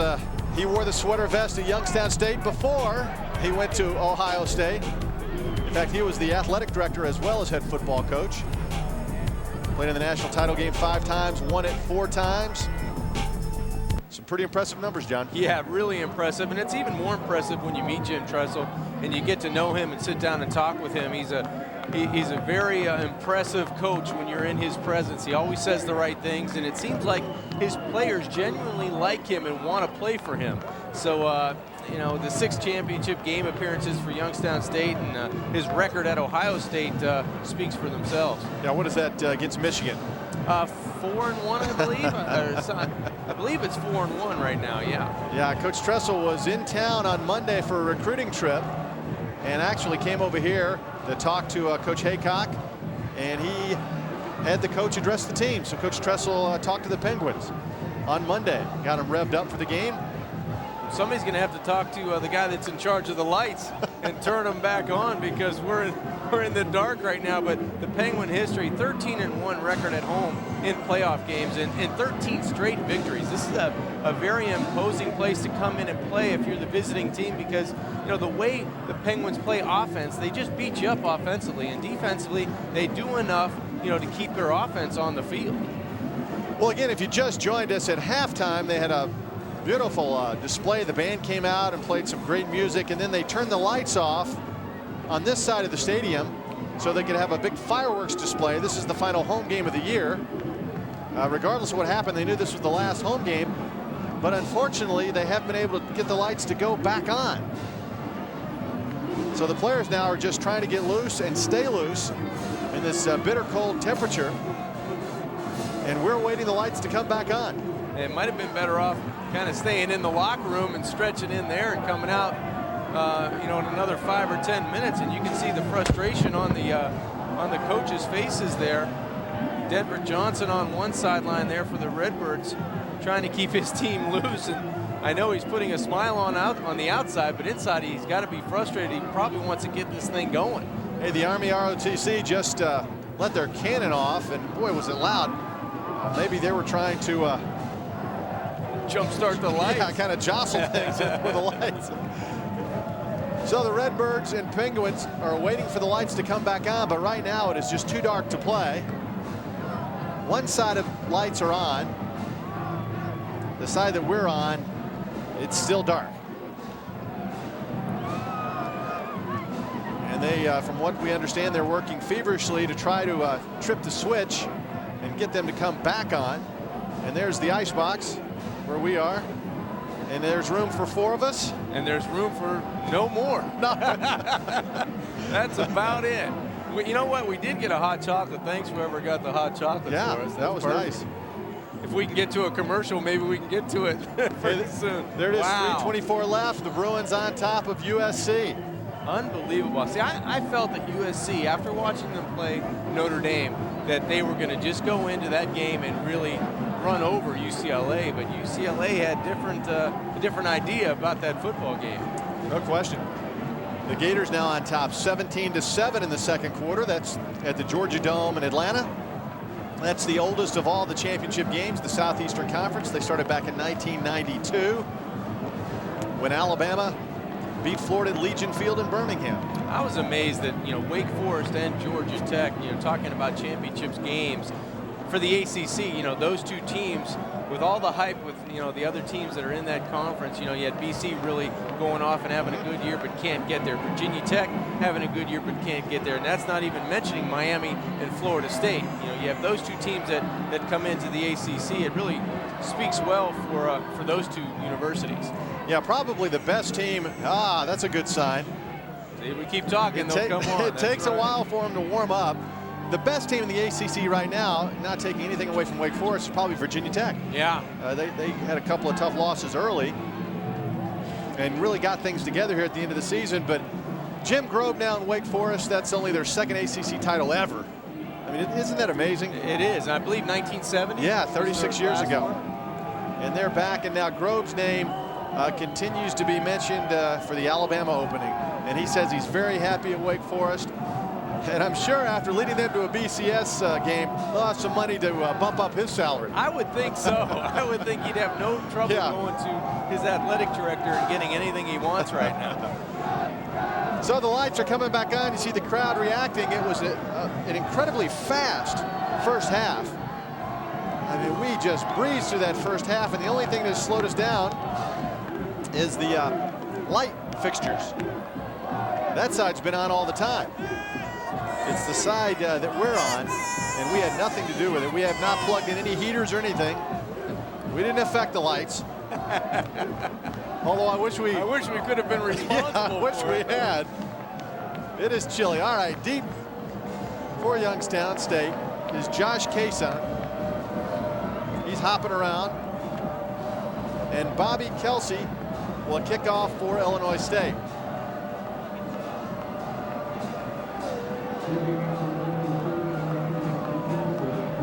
The crowd now back in their seats, and it looks like we're ready to go. Everybody trying to settle in, and it's a very important series for Youngstown State offensively and for the Redbirds defensively. They have to go and try to go 3 and out defense on defense. They have to try to get the football back for their offense. It is a short kick, fielded at the 20. And Youngstown State will have nice field position up around the 34-yard line. Couldn't tell who returned that. There he is. Number 21, one of the upbacks. That's Bob Perez. As you look at the big man himself, Denver Johnson, the head coach of the Redbirds. And Tom Zetz had a solid first half. Scored a touchdown of his own on that quarterback sneak. Comes out throwing. Start of the third quarter, keeps it himself.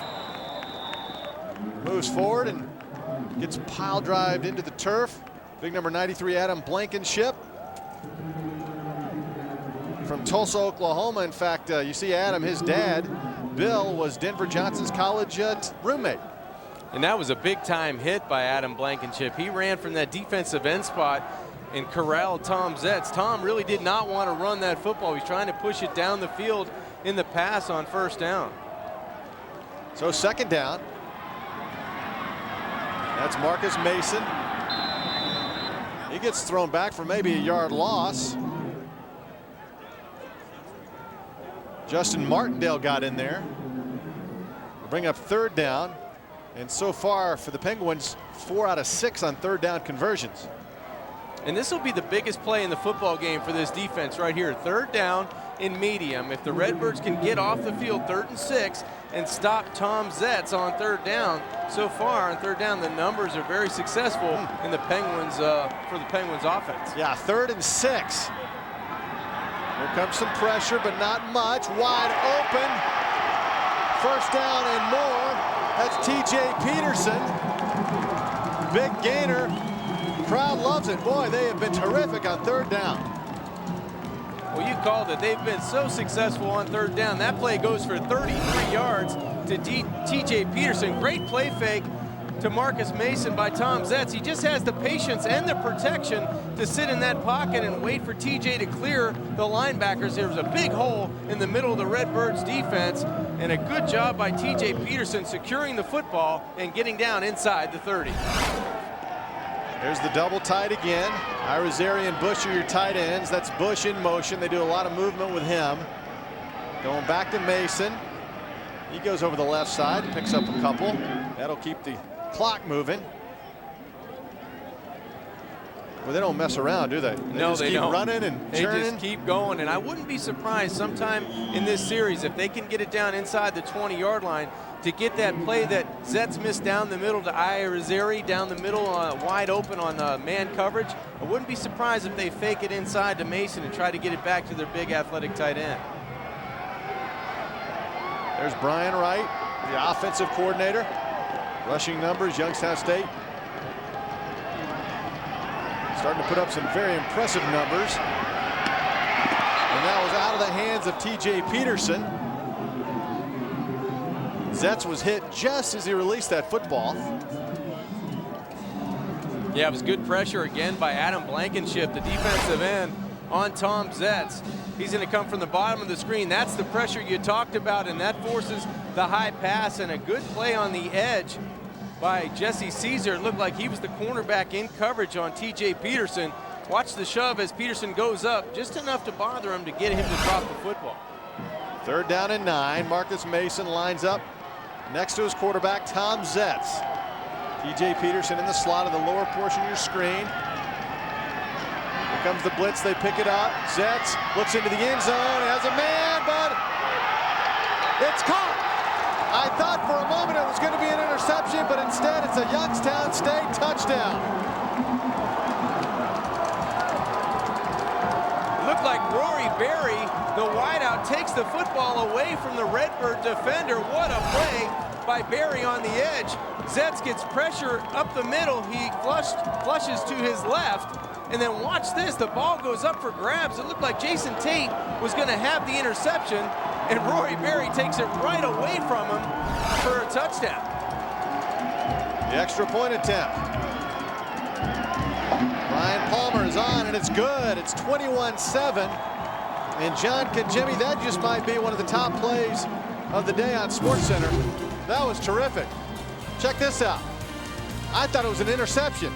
Instead, Rory Berry just takes it away for a touchdown. You're watching the NCAA Division I football championship. Red tag event's underway, but you got to get to stadium right away. All the cars are marked with red tags. $213 a month, 0 down. You get an 07 GMC Envoy, no money down. How about this? 0 down, 07 Chevy Impala, $222 a month. Or 0 money down, a Chevy Silverado extended cab truck, $234 a month. The best deals are in Salem. Where are you going to buy your next car? Good, clean family fun sometimes gets a little messy. Andrew Cycles, the power sports giant, is the Tri-State's largest volume ATV dealer. Over 200 ATVs in stock with no money down and payments as low as $34 per month. Andrew's, the only dealer where you can ride before you buy any ATV on our custom-made test course. Have some good, clean family fun on an ATV from Andrew's. Now priced dirt cheap. Andrew Cycles, the power sports giant, Route 62, Salem, Ohio. America is a land of diversity and service. I'm an African American. My forefathers overcame the trials of slavery. I am Native American. I am a journalist, wife, and mother. I'm of European heritage. One of my ancestors was a member of the Continental Congress. I'm Hispanic American. I've been a Girl Scout since I was 6 years old, and now I'm a troop leader. I served in our nation's armed forces, as have many of my relatives. My father served 2 tours of duty in Vietnam. Another fought for freedom at Gettysburg. 2 of my uncles fought for our country in the Korean War. And I am an American Muslim. And I am an American Muslim. And I am an American Muslim. I am an American Muslim. Muslims are part of the fabric of this great country and are working to build a better America.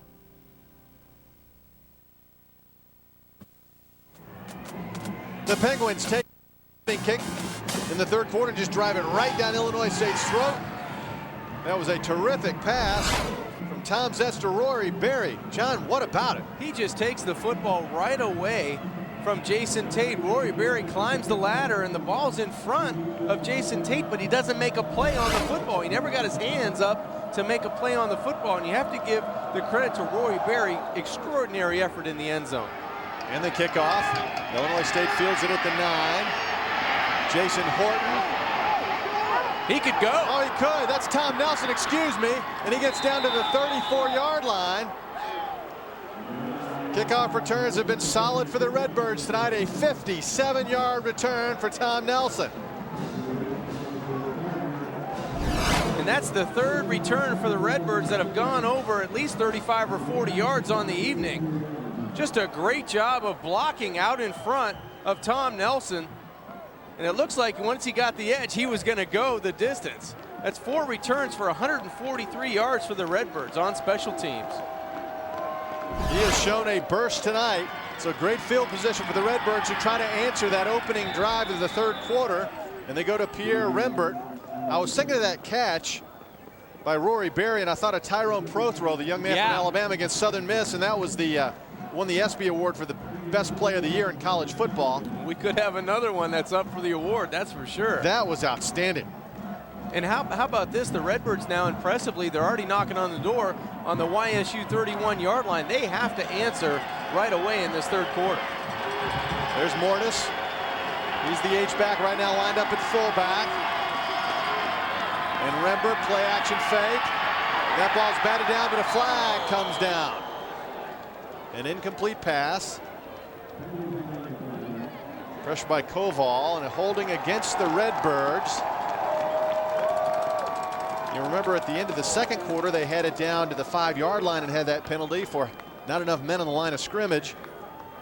So penalties is not what Denver Johnson's team needs right now.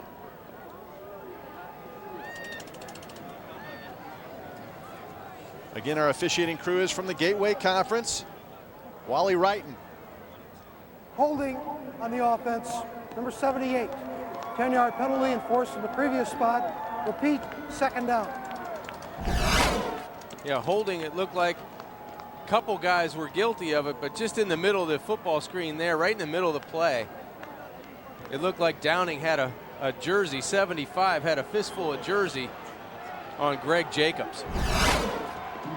Second down and 17. Luke Drone has had his moments tonight, but he's also thrown 2 interceptions. There's the pressure, pulls it up himself. Nice pickup. It'll bring up third down and long. That was not a bad decision. No, it wasn't. It was a very good decision, but that's exactly what defensive coordinator for YSU, Mike Kolakowski, was talking about. If you can get Drone to pull the football down and run it, he doesn't make great decisions on the run, and he doesn't make great decisions maybe when you flush him. That time, it was a great decision by Luke of taking the football, not forcing it down the field, and doing something with it. But that's what Kolakowski, the defensive coordinator, would like to see his Penguins do on defense. Kolakowski looks like Bill Belichick with that sweatshirt on. It's third down. Uh-oh, there's the pressure from the outside. Jeff Koval has been outstanding tonight, and he gets a sack. Bring up fourth down. Does this go for range, or Nope, here comes the punting team. Yeah, I think they're going to try to work field position, but a nice job on the edge. Great swim move by Jeff Koval on the top of your screen. 5.5 sacks now on the season, but a big play on third down. Koval, a senior from Austintown. We talked about him in the first half. Austintown is just right up the road. In fact, that's where we stayed last night in Austintown. And there's the punt by Bobby Kelsey. And they'll down it. Oh, they had it down at the 4. And they ran into each other. And the ball bounds into the end zone. That was Jason Tate, who came out of nowhere, a freshman. And he ran into Jason Horton. And the ball squirted into the end zone. Yeah, just a mistake on special teams. They didn't communicate to one another. It looked like Jason Horton was there in plenty of time to catch the football. We'll be back. ISU in a hole. Can they dig themselves out of a hole? Youngstown State hopes to run, and run. What do you know about computers? My daughter definitely knows how to use a computer better than I do half the time, and she's 3.5. Hi, I'm John Scherer, CEO and founder of Video Professor. I've been hearing comments like that for over 18 years now. Listen to this. I did the Excel, and it was a lot of fun. I had a real good time. I learned a lot. The difference, just 1 hour with one of my CDs, and they're easy to use. The CD plays like a video on your computer screen. Just follow the step-by-step instructions. And if you call right now, I'll send you any lesson of your choice free. The reason I can do this is because I know that once you try my product, you'll come back to us for all your computer learning needs. If you can't learn for any reason, I'll not only refund your shipping and processing, but I'll send you $10. So learn a new skill in less than an hour. Try my product. I think that's the most fun I've had learning something about the computer. To get your free computer learning CD, you must call now. Call 1-800-479-9357. Here's why over 45 million people love DirecTV. DirecTV has such a higher picture quality than cable. It's great. I get all my local channels on DirecTV. If you're an NFL fan, you have to have DirecTV and you have to have the NFL Sunday Ticket because there's no other way to watch football. Sunday Ticket is a must-have for football fans. The customer service with DirecTV is great. With cable, it was like they were acting like they were doing me a favor by taking my money. Once you watch something in high def, it's really difficult to watch anything else. And with DirecTV, the HD channels are amazing. The DVR has really changed my life. I can watch my shows whenever I want. I can pause it. If the phone rings, you can pause it and come back to your show and it's ready to go. Switch now. Just call the number on your screen. There's no startup cost and no equipment to buy. There's free installation and packages start at just $29.99 a month. Plus, sign up now and you'll receive a portable DVD player for free. So call right now. If you have cable, you're in the dark ages. DirecTV is so much better than cable. I would never go back. Welcome back to Youngstown, Ohio. It's the NCAA Division I Championship quarterfinal, and the Penguins lead the Redbirds. UCLA has beaten USC. Unbelievable. That is unbelievable. After that sensational win against Notre Dame, UCLA. And look at that. Back to the ground and back to Marcus Mason. That same play they always run. Siskowick got the tackle, but not before a big gain by Marcus Mason. And that's another thing that's unbelievable. Other than that score, it's Marcus Mason. I mean, he's just doing the same thing over and over again. And you have to credit the downfield blocking there. You see TJ Peterson getting involved. But that offensive line has done a great job in getting to the Youngstown State on the ground, getting him going. 137 yards on the ground so far. Sets, looks to the outside, and throws it too hard to Luis Irizarry. Youngstown State, when they go over 100 yards rushing, you saw that last number, they usually win. Yeah, and they usually keep the football. It's really a game of keep away once they go over 100 yards because the Redbirds now offensively have to sit on the sidelines and watch Youngstown State move the football. There you see the Penguins. They had been in a drought, had not been in the playoffs for several years, and now back, and with all these seniors, 27 on the roster. Trying to advance to the semifinals. Back to Mason it goes. The winner of tonight's game has to travel to Appalachian State, the #1 team in the country, next Saturday. But first things first, you gotta win tonight. Yeah, and the YSU offense is trying to put a capper on it right now, leading by 14 with that clock running. Mason's numbers 17 for 97, and look at the average, close to 6 yards per carry, and he's going to build on that. He'll go well over 100 yards and probably get 100 on this next carry. And Zets we trust. I'm just glad those kids have jackets on. I worry about the youngsters who had no shirt on earlier. And there's a pass to the outside, Rory Berry, the young man who made that sensational touchdown grab. Illinois State, they're not on the verge of getting too frustrated, but look at this guy. Oh my gosh. I mean, folks, it is about 25 degrees right now. It is cold out here. And those guys have gone the whole game. I guess, look at these guys. At least they have Santa Claus hats on. Yeah. Huh. How are they doing it? 1st and 10 from the 47. Again, Rory Berry has emerged as the favorite target of Tom Zets. A little bit of frustration shown on the outside by Jesse Caesar as we take a look. That U starting to drop a little bit.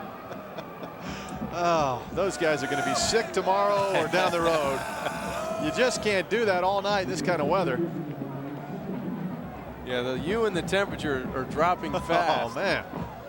Berry hustles to the sidelines. Well, you know, Youngstown State is just playing keep away right now. It's pitch and catch on the outside to Rory Berry, and you're going to get a big dose of Mason now running the football. And there he is. That bread and butter play, breaking a tackle. Mason down the sidelines with a stiff arm. He's brought down by James Temple at the 15. That puts him over 100 yards. Great patience shown by Marcus Mason as he goes to the outside to gain a 33 yards, but he waits for the block of John Foster, who's replacing Josh Tanner on that offensive line. Tanner out with an ankle injury last week against James Madison, but Foster provides the key block for Mason to spring it on the 33-yard run. Mason, a young man from Potomac, Maryland, started his career at the University of Illinois with Ron Turner as head coach. There he goes over the left side. He's brought down from behind by Siskowick again, who's made a bunch of tackles. But Mason is a kid who started Illinois under Ron Turner. When the coaching change happened, Ron Zook came in. He felt that he wanted to move on. And in talking to John Haycock yesterday, you know, he told us when these kids contact him, he asked them, why do you want to come here? I mean, we don't want a bad attitude. What is the reason as you look at his numbers? And he said, you know, my mom lives in Potomac, Maryland. It's not a bad drive over to Youngstown State. She wants to watch me play. And he said, you know, that is a good reason. Yeah, what an athlete they got. I'm glad Mom can get to the games because Coach Haycock glad that he landed here in Youngstown State. No doubt. That's Q Gibson. He goes right up the middle. And what does that do? That just keeps the clock moving. I mean, you're looking at the clock, 6:50 in the third quarter, you think, well, there's a lot of time left, but not when you play Youngstown State. Yeah, that game shortens in a hurry, especially with the score 21-7, and now the Penguins knocking on the door again inside the 15, the ball down close to the 13-yard line. Gibson is in there along with Mason. This started at their own 20. This is the 9th play of the drive, and you see the time. He's just ticking away. Zets has his man, TJ Peterson. Gets down to the 3-yard line.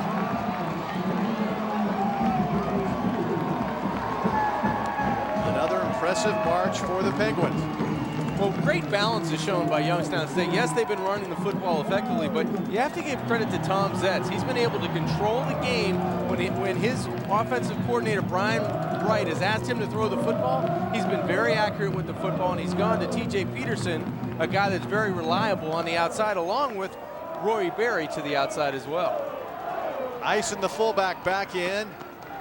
Brian Wright, was he cracking a smile? Goes back to Mason. And he gets pushed backwards. Redbirds defense stiffens down around the 2-yard line. Coach Wright, all the coaches, the coordinators work on the sidelines, and Coach Haycock stays away from him. You see him walk into the back there. Run versus pass. Yeah, they've done a nice job today of just getting the football into the playmakers and letting them win the football game for them, and that's a good decision by Brian Wright. Well, that was a great shot. Shows you how cold it is. Oh, it's another touchdown. Marcus Mason is red hot, and so are the Penguins.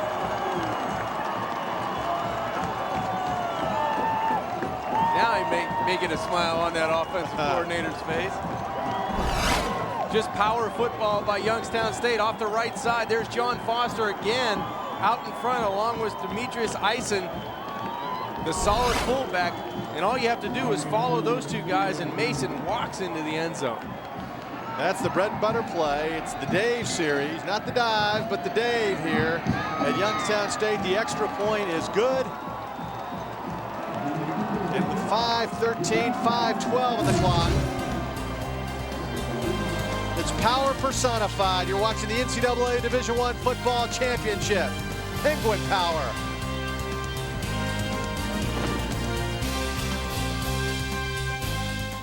Fair-minded flying, new at Pittsburgh International Airport and flypittsburgh.com. Airlines are offering more deals on flying to and from Pittsburgh than ever. Finding the best fare is easy at flypittsburgh.com, giving you more time to relax and enjoy the trip.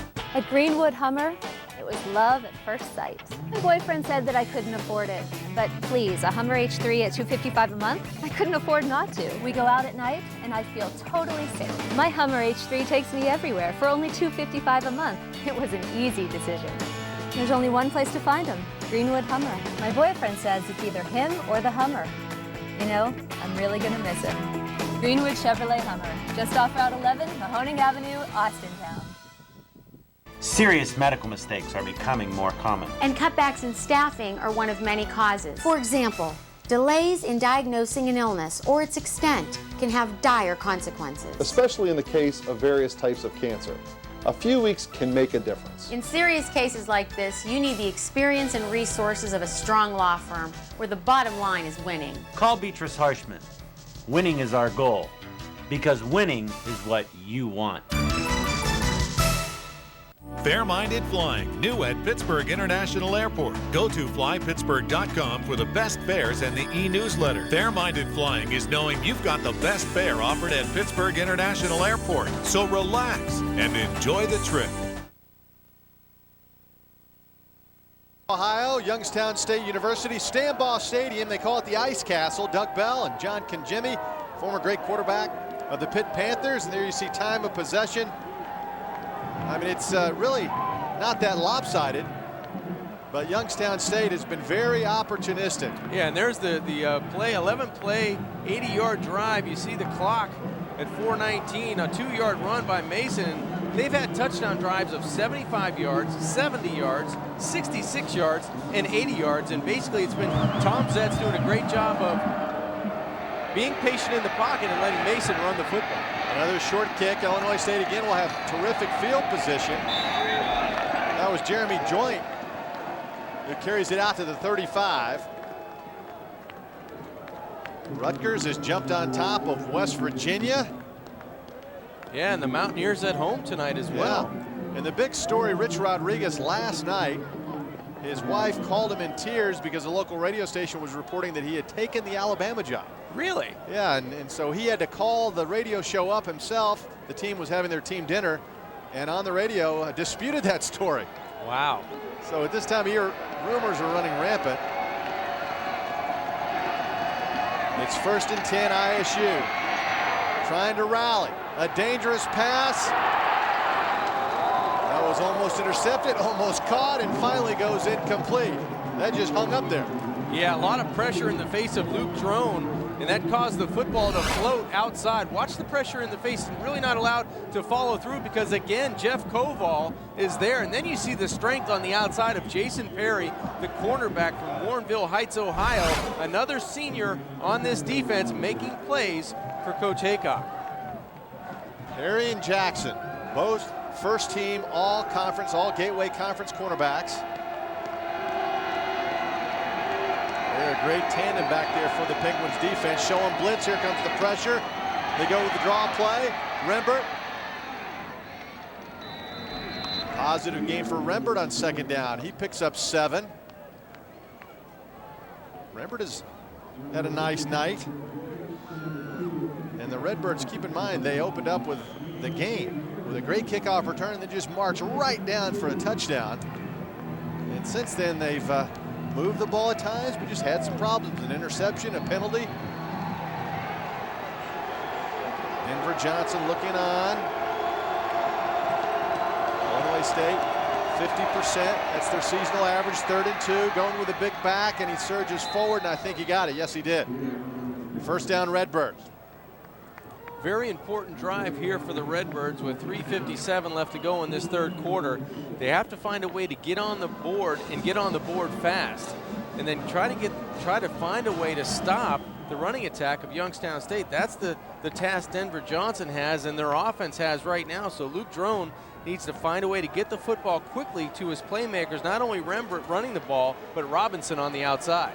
1st and 10 from the 46. Drone going deep down the sidelines. Has a man coming back. Great grab. Laurent Robinson. Touchdown, but a flag down. We'll check it. Was it offensive pass interference? We'll check the flag. There was contact. Yes, it's going to go against the Redbirds. 54-yard touchdown is now wiped off the board. That's a tough call. I want to see it again. I saw contact.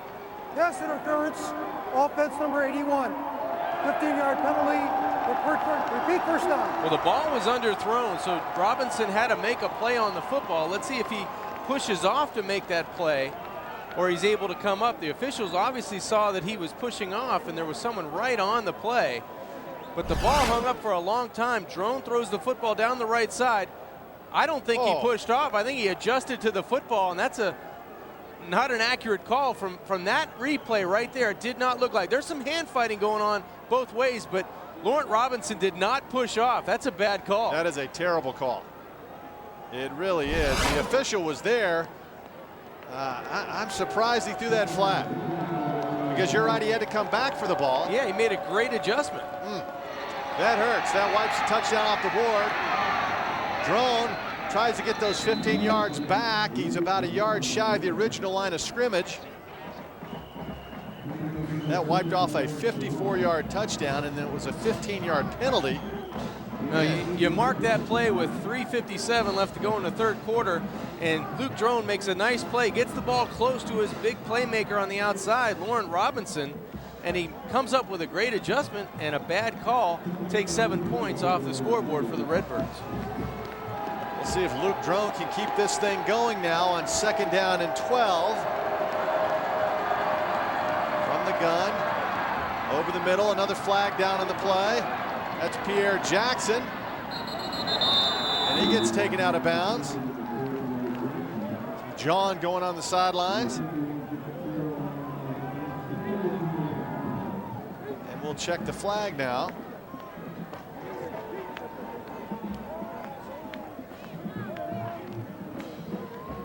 And it goes against Illinois State.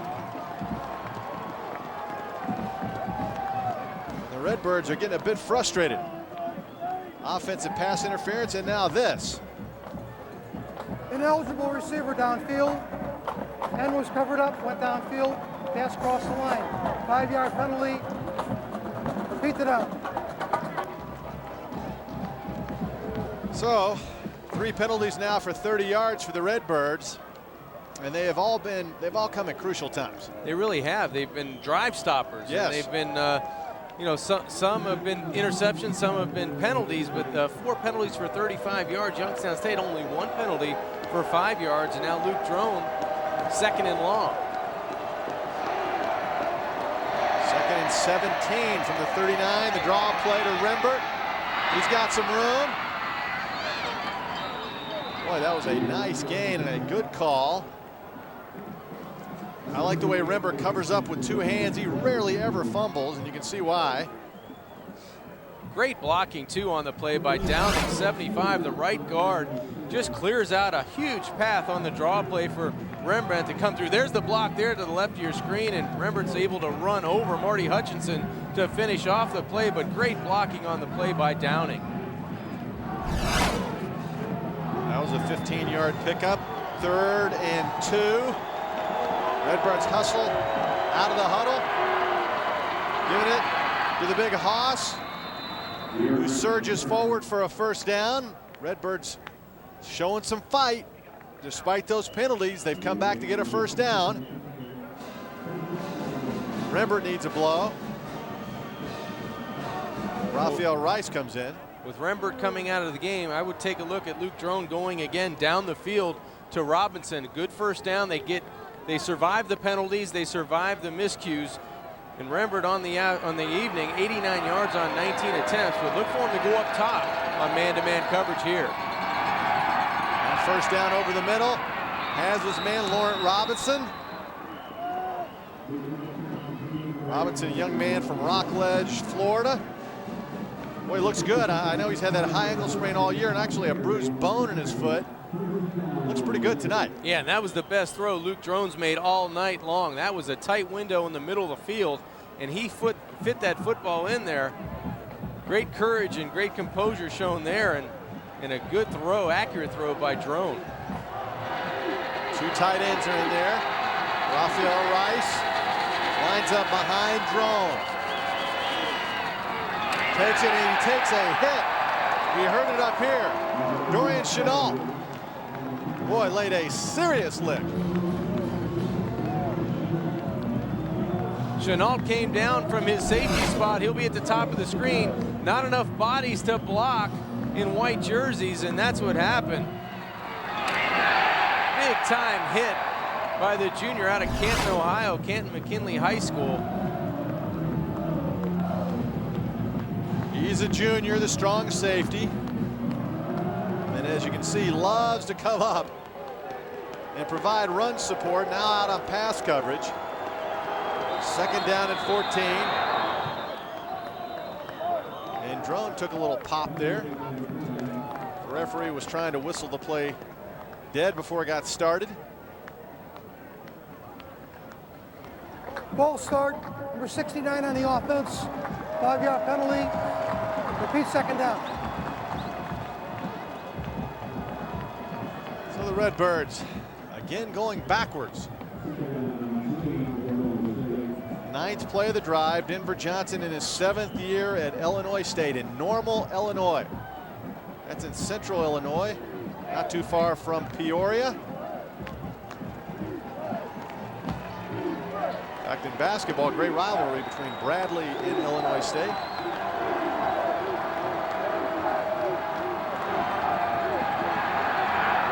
To the outside, has his man.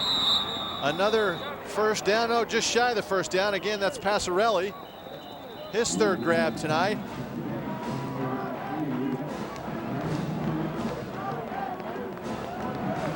Passarelli comes up with the catch, and they're trying to get on the scoreboard. That's the 3rd penalty they've come back from and made a big play. Lights are back on, thank goodness. What about that grab? Penguins have a quarter to go to reach the semifinals.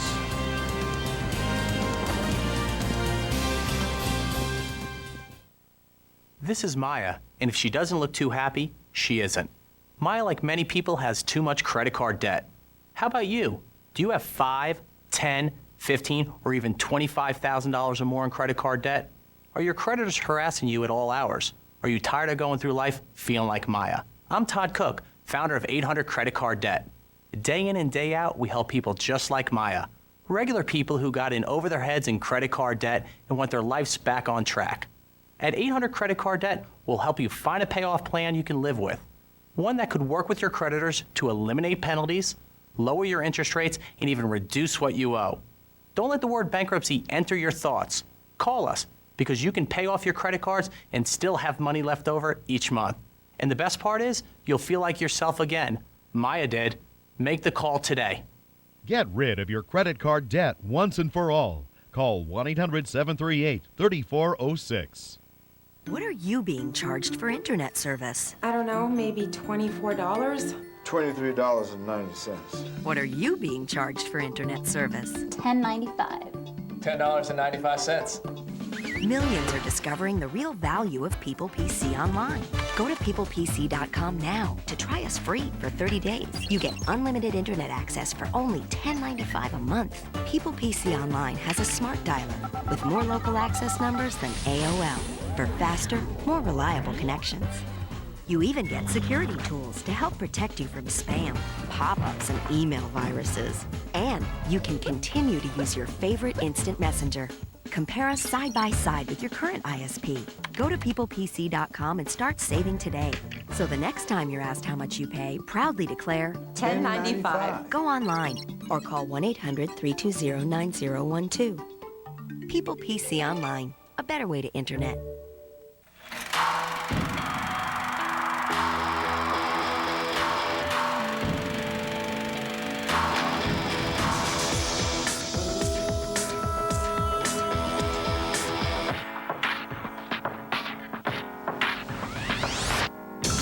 Over the last 100 years, millions of NCAA student athletes have gone pro in something other than sports.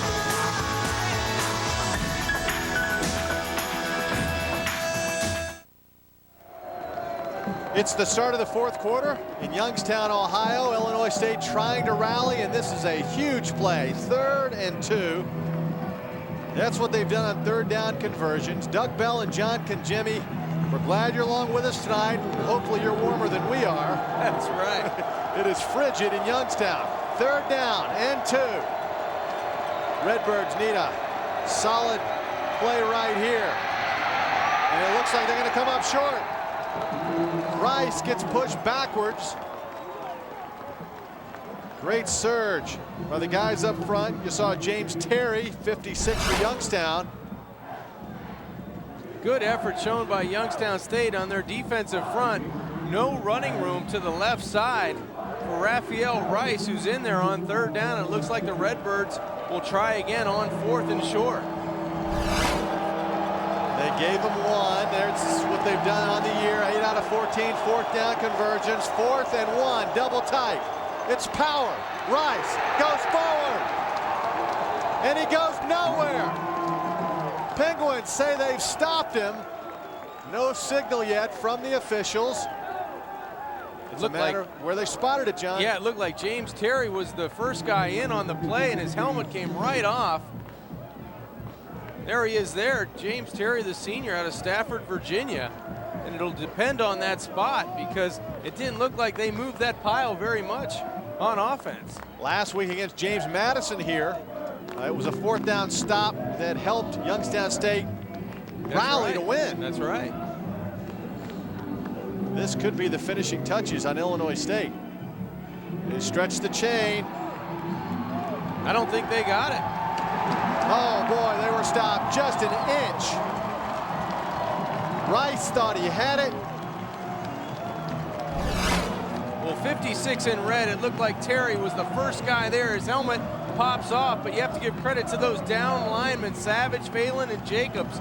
They did a great job of creating a stalemate on that offensive line at the line of scrimmage, and no running room there for the junior Raphael Rice going off the left side. You can see guys in red excited on defense.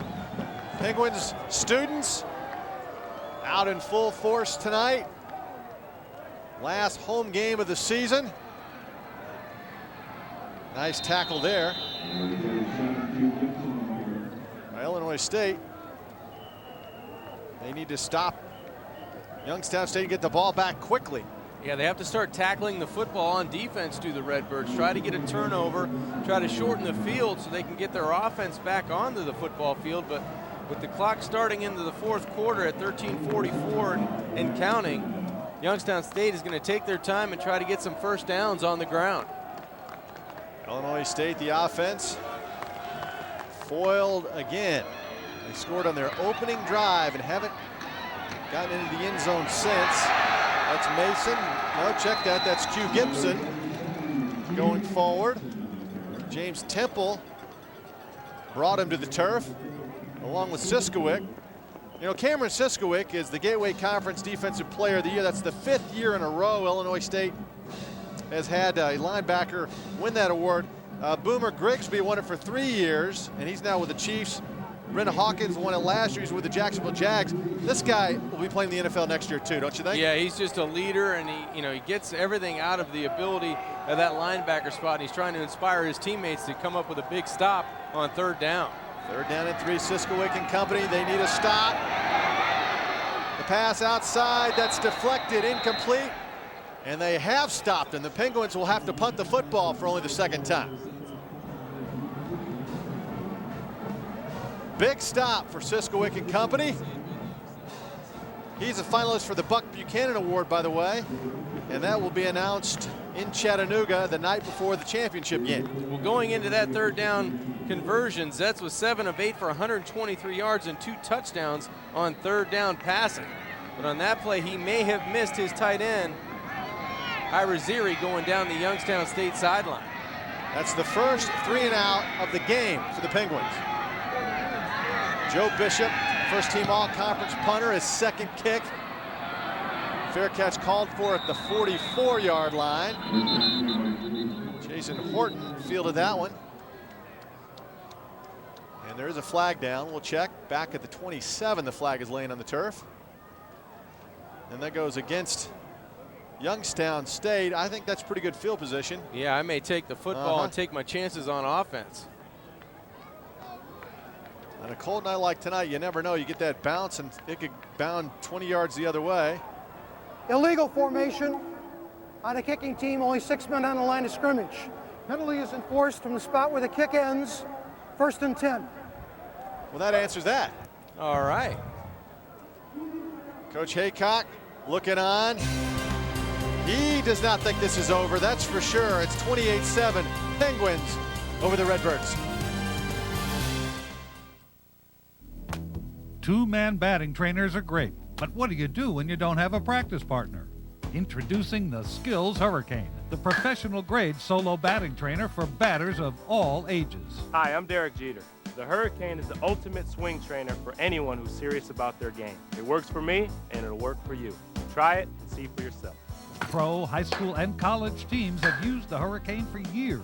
Now it's available to you as a home self-trainer. Practice virtually anywhere you can swing a bat. The Hurricane provides instant feedback on your swing to teach proper mechanics, and that means more hits when you play. The Hurricane's unique multi-twist design shows you how well you're hitting. More turns means more solid and powerful ball contact. And the Hurricane's versatile design lets you use it as a stationary tee or dynamic moving target. Use the Hurricane just 3 days a week for 20 minutes, and you'll start seeing a difference in your bat speed and power. The Hurricane is easy to use. There are quick adjustments to suit batters of all ages, sizes, and abilities. It's heavy duty. You can practice inside or out. And it's perfect for both baseball and softball practice. Coordination, timing, power. The Hurricane will change how you play and make you a better hitter. Guaranteed. Call now to order the Hurricane, and we'll include this sturdy storage transport bag and official size home plate free. To add to the convenience of ordering by phone, we'll also include free shipping and handling. Order now, and as a TV bonus, you will receive a special offer from Sports Illustrated Kids, the #1 magazine for aspiring athletes. Plus, for a limited time only, we'll also include Derek Jeter's top 10 tips to becoming a better batter, free. The Hurricane really improved my son's confidence and skills, and it helped him make his first All-Star team. If you want to hit your best and realize your dreams, I recommend you get the Hurricane today. Don't miss out on this extraordinary special TV offer. Call now.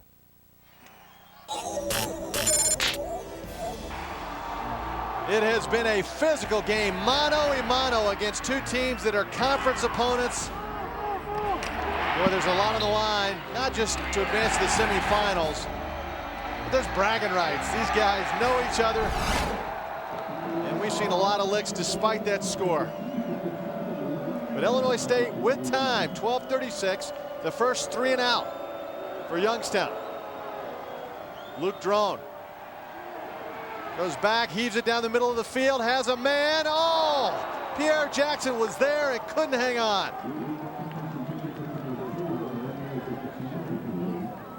Chris Goffer was there That was a great ad-lib by Luke Drone. He finds a way to buy himself some time and get the football close to Pierre Jackson down the middle, and he just drops the football about on the 10-yard line. That would have been a huge play for this Redbird offense.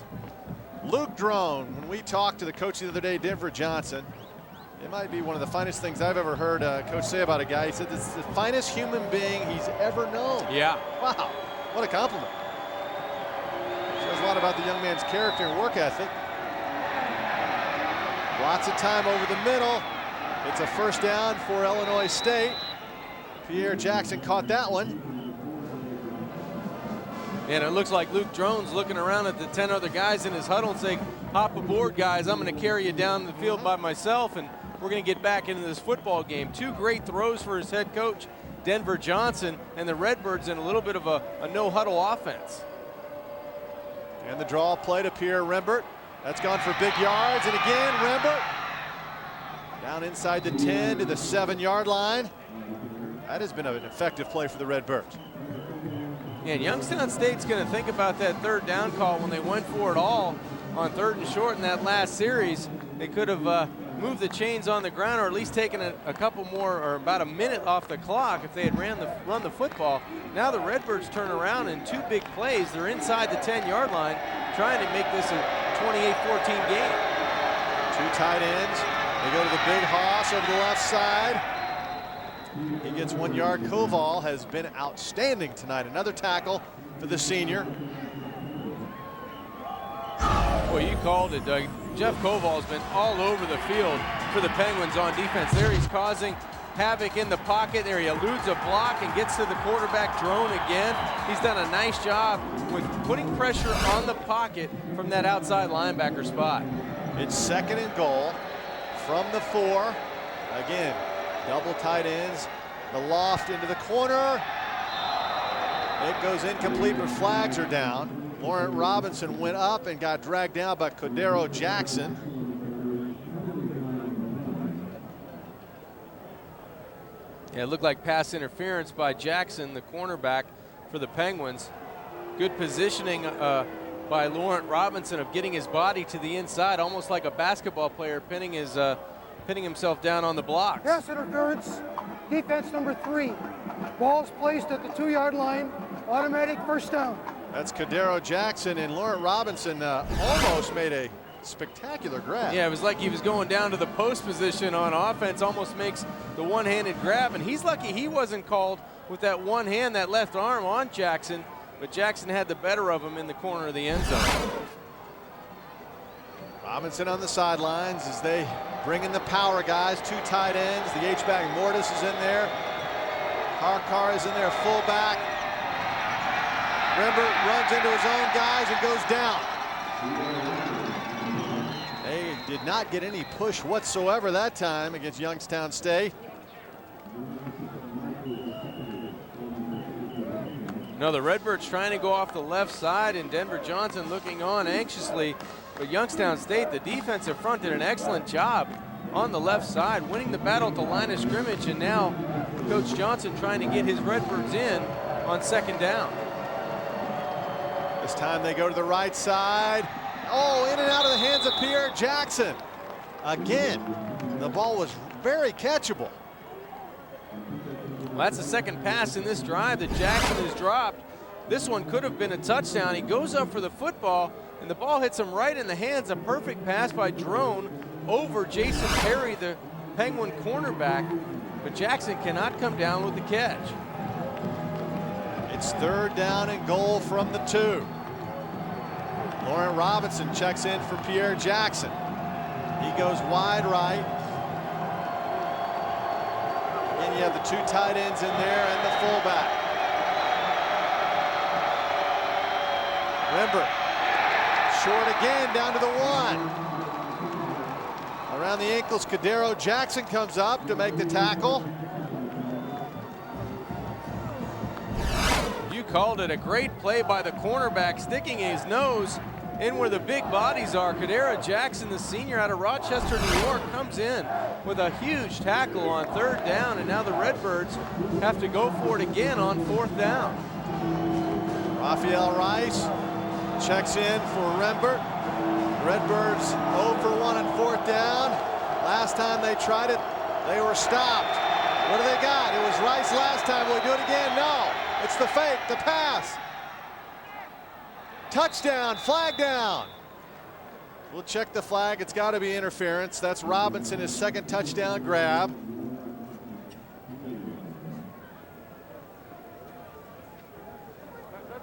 Pass interference, defense. Penalty is declined. Touchdown. Well, the second touchdown pass for Luke Drone and the second touchdown reception for Laurent Robinson. A great throw again. And you can't say enough about Luke Drone, the throws he's made in this series. The play fake to Raphael Rice, and then he sticks a bullet inside to his big play receiver, Laurent Robinson. And the kick is good. Another great snap from Jake Weber. Their long snapper is outstanding at Illinois State. Laurent Robinson, his second touchdown grab of the night. One more look. It's Drone to Robinson. ISU. Do they have time? We'll see. You're watching the NCAA Division I Football Championship. This broadcast of the 1AA quarterfinal playoffs between Youngstown State and Illinois State has been brought to you live from Stambaugh Stadium on MyYTV by Greenwood Chevrolet Hummer, Andrew Cycles, Bellaria Pizza, Beatrice Harshman, and Stadium GM. This has been YSU versus Illinois State on MyYTV.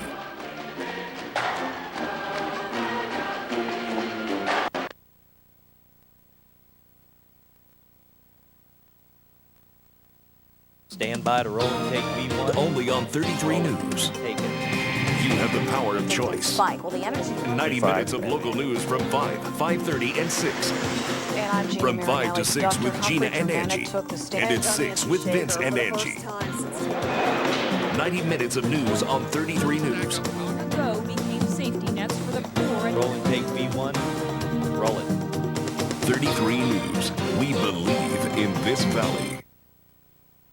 We sell taste one bite at a time at Bellaria. The team at Bellaria would like to say congratulations to YSU on another Gateway Championship and to Coach John Haycock on being named Coach of the Year for a second straight season. Go Penguins! We sell taste one bite at a time at Bellaria. So, Bobby, what did you want to talk to me about? I'm sure you know that your daughter and I are very much in love. Yes. And we started thinking about our future.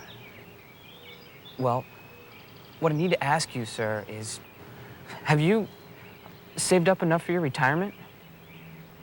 Because we don't want to worry about supporting you as you get older. May I call you Dad? Former great quarterback of the Pitt Panthers. ISU, the Redbirds, wearing their white. Youngstown State, the Penguins, wearing the red. They're conference foes, the Gateway Conference. Playing for the second time, and this one is for the right to go to the semifinals. It's a short kick, fielded by DeMichael Horn.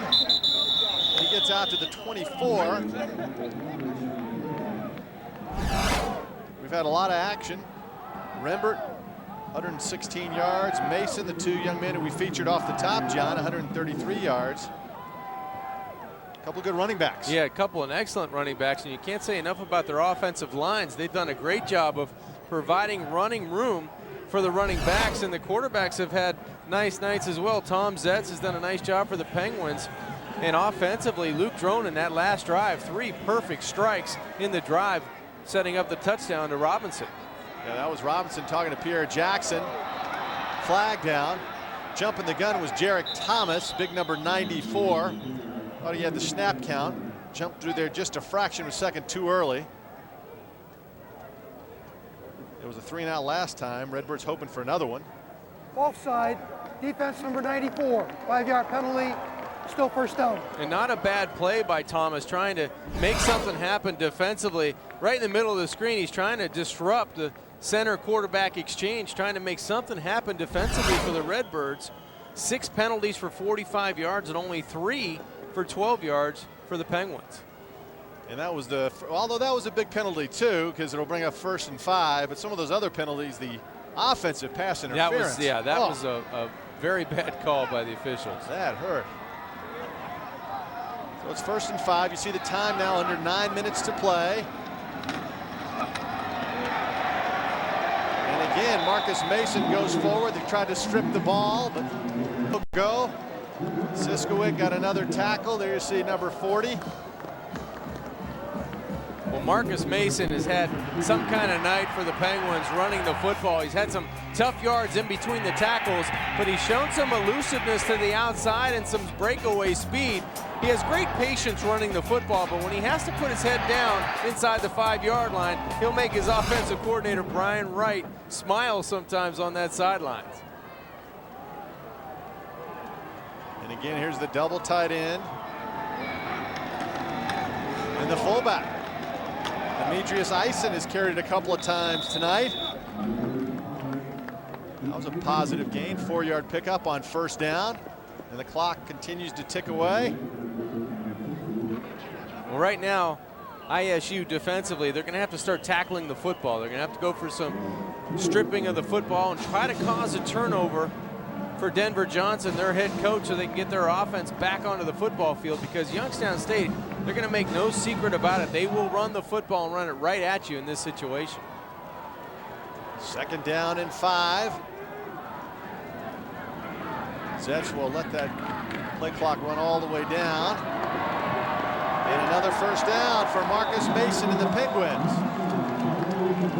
It is cold here in Youngstown, but we've avoided any snow or ice that much of the Midwest experienced yesterday. 8th 1st down for Mr. Mason himself. In fact, ISU yesterday, their charter was coming from Milwaukee, and it couldn't get out of Milwaukee. So they had to wait for it to finally get to Bloomington before they could fly here. Yeah, it was a tough day of flying for everybody involved, and they got on a little bit later than expected. And today it actually was very nice here. The sun broke out around lunchtime. Back to Mason. Ronnie Tate grabs him around the ankles. There's a good look at Tate playing his last game. That is, unless the Redbirds can somehow rally here in the final 7 minutes. They need a turnover in the worst sort of way, but I don't think Mason's, he's not the kind of guy who fumbles the football much. Yeah, this drive already eating up 2 minutes and 45 seconds. And that doesn't bode well for head coach Denver Johnson. All he can do is sit and watch as Youngstown State runs the football. Winner of tonight's game goes to Appalachian State next week. That time, Demetrius Eisen gets thrown for a loss. That's Kaz Hunter getting in there. Hunter's a 2nd-year player from Marietta, Georgia. They may have taken a timeout. ISU may have taken their first timeout. Stops the clock at 6:24. They still have 2 remaining. It'll be now 3rd down and 7. We have the feeling of how important this 3rd down is. The entire defensive unit is huddled around their head coach and defensive coordinator. Here's how the brackets shake out. The NCAA Division I championship. This is the quarterfinals. App State defeated Montana State at home 38-17. They're the #1 team in the country, top seed, so they'll host the winner of tonight's game. And right now it looks like the Penguins will be making that trek east. And UMass will be playing at Montana next Saturday as well.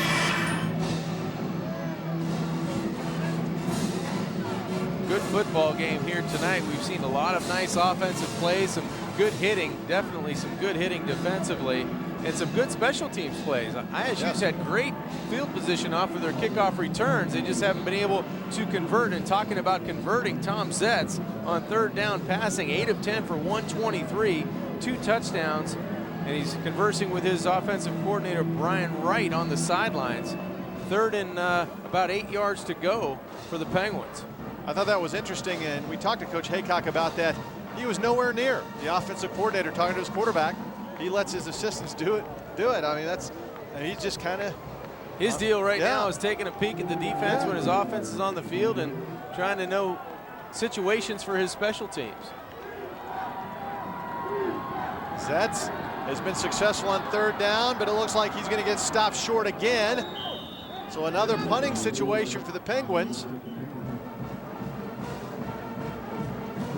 4th down and 6. Now they're slow to come on, the punting team, but surely they will. Yes, here they come. They have a great punter in Joe Bishop. And we've already seen him put one down inside the 5-yard line tonight. Illinois State looks like they may try to come after it.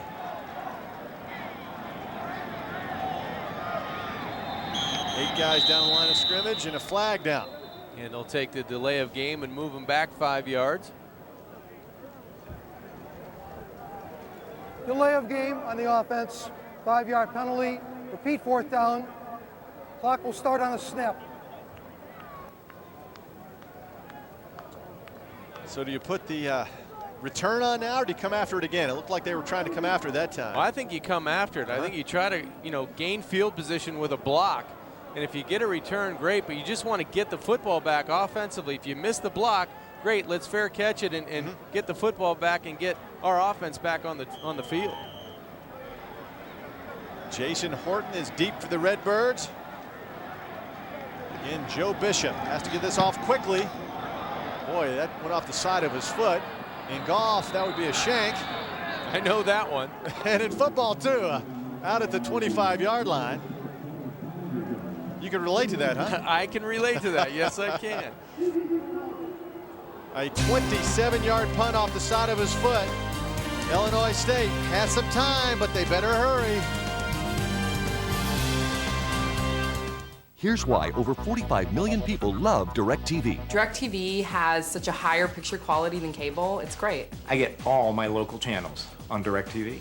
If you're an NFL fan, you have to have DirecTV, and you have to have the NFL Sunday Ticket because there's no other way to watch football. Sunday Ticket is a must-have for football fans. The customer service with DirecTV is great. With cable, it was like they were acting like they were doing me a favor by taking my money. Once you watch something in high def, it's really difficult to watch anything else. And with DirecTV, the HD channels are amazing. The DVR has really changed my life. I can watch my shows whenever I want. I can pause it. If the phone rings, you can pause it and come back to your show, and it's ready to go. Switch now. Just call the number on your screen. There's no startup cost and no equipment to buy. There's free installation, and packages start at just $29.99 a month. Plus, sign up now, and you'll receive a portable DVD player for free. So call right now. If you have cable, you're in the dark ages. DirecTV is so much better than cable. I would never go back. What do you know about computers? My daughter definitely knows how to use a computer better than I do half the time, and she's 3.5. Hi, I'm John Scherer, CEO and founder of Video Professor.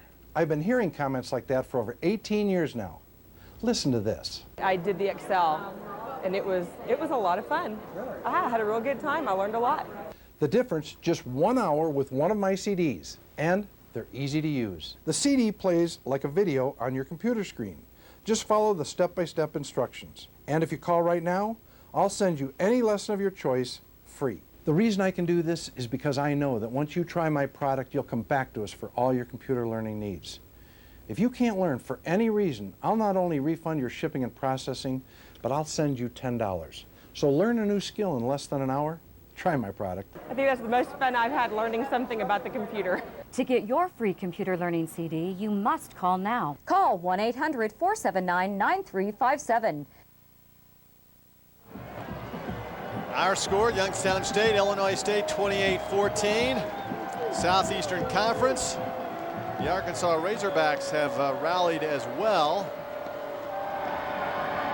Screen pass, deflected and caught.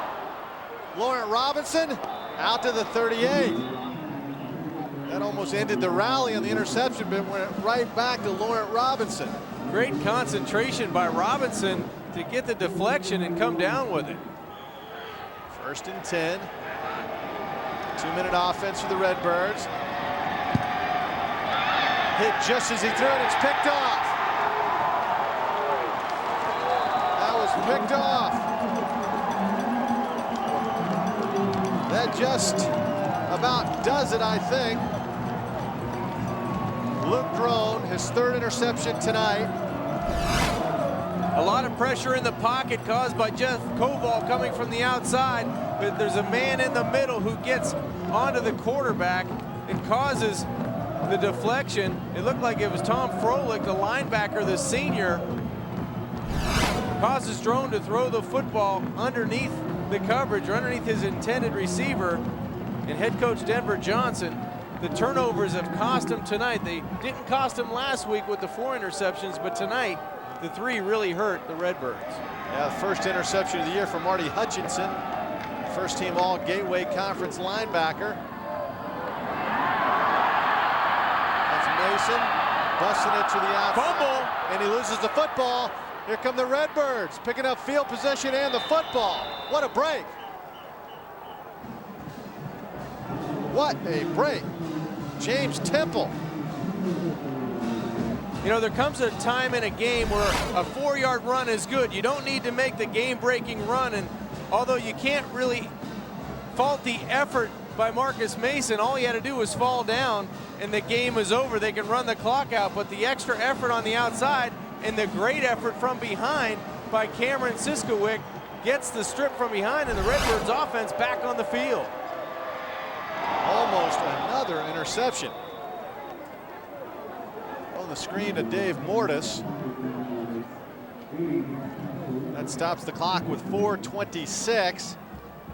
You know, Doug, you love the effort of the running back, Marcus Mason, but sometimes all you have to do is fall down in the middle of the field and just run out the clock. You have to kind of know that situation.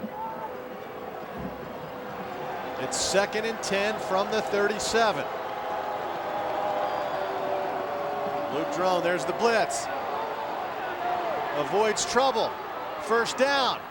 Oh, takes a lick, but he gets down just inside the 20-yard line. Jarvis Richards came up and really nailed him just above the knee. And I don't know how Luke Drone got out of that. It looked like he was going to take a shot from behind, but Houdini gets out of it and keeps the drive alive. Drone with time. Another short catch, the 4th catch of the night for Dan Passarelli.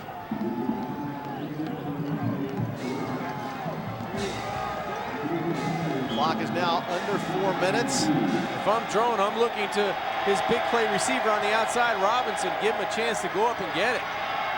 Drone through the hands of Jason Horton. That stops the clock at 3:50, so that wasn't necessarily a bad incompletion. No, but 3rd and 2 now. They have to get the first down, and that clock will stop as they move the chains. And then they'll probably get right up on the line of scrimmage and hopefully look for LaRon Robinson on that fade route. On the red zone tonight, Illinois State season 61% tonight, only 2 for 5 with 2 turnovers. Quarterback sneak for Drone, gets the first down. Went right behind his center and right guard, Janiah Downing. Yeah, I think you come up right now and throw the fade to the short side of the field to Robinson. First and goal from the 6. Getting tripped up. Rembrandt went down on one knee. Koval got in there again. Koval has been the man tonight. He really has. What a game. Been all over the football field. Drone knows that he needs to score quickly. Keeps it himself. Spins into the end zone. Touchdown, Illinois State. The extra point will pull him within a touchdown with 3:09 to go. And I think we'll see an onside kick. Well, the last 2 drives, Luke Drone has done it all on his own. He's done a great job of moving this offense. A couple of great runs on both drives, and there you see the effort, the toughness. What a great competitor the junior quarterback is for the Redbirds. Mazur's extra point is good. It's 28-21. 7-yard touchdown for Luke Drone. You get to see the toughness of the quarterback here, the junior, just running in between the tackles, nobody open, and he tucks it and runs, and the toughness shown inside the 5-yard line of getting into the end zone. A well-deserved handshake on the sideline for Luke Drone. I think an onside kick is coming, don't you think? I would imagine. 3:09 left to go. There's still a lot of time. Only 2 timeouts left for the Redbirds, and they go 7 plays, 38 yards, only 1:24 off the clock, a 7-yard run by Luke Drone to get them within 7 points of tying this football game up. Drone 16 of 25, 189, 2 touchdowns, and he has that touchdown on the ground now, 49 yards rushing. They still have 2 timeouts, but they may have a choice to kick this ball down and use their timeouts. They've tried to go 3 and out. They caused the fumble last defensive series, so they do have enough time if they want to, but looks like they're lining up for an onside. Yeah, they may try to go for the gusto right here and try to get the ball back and take control of this football game and try to tie it up. Yeah, Bobby Kelsey now is looking at an angle like he's going to try to bounce it off the turf and get that one big bounce. 6 players lined up on the left side. One player from behind will get a running start. Kelsey now with the bounce. There's the bounce, and it's loose, but the Penguins jump on it. For a moment there, it was loose. Todd Rowan jumped on it for the Penguins. There's Todd. Yeah, that ball was loose, and that bad hop, that in-between hop, Todd must have played shortstop. Backup quarterback is always on the hands team. Yeah, you know? And he's all smiles now. So they still have 2 timeouts, Illinois State. Mason fumbled the last time he carried it.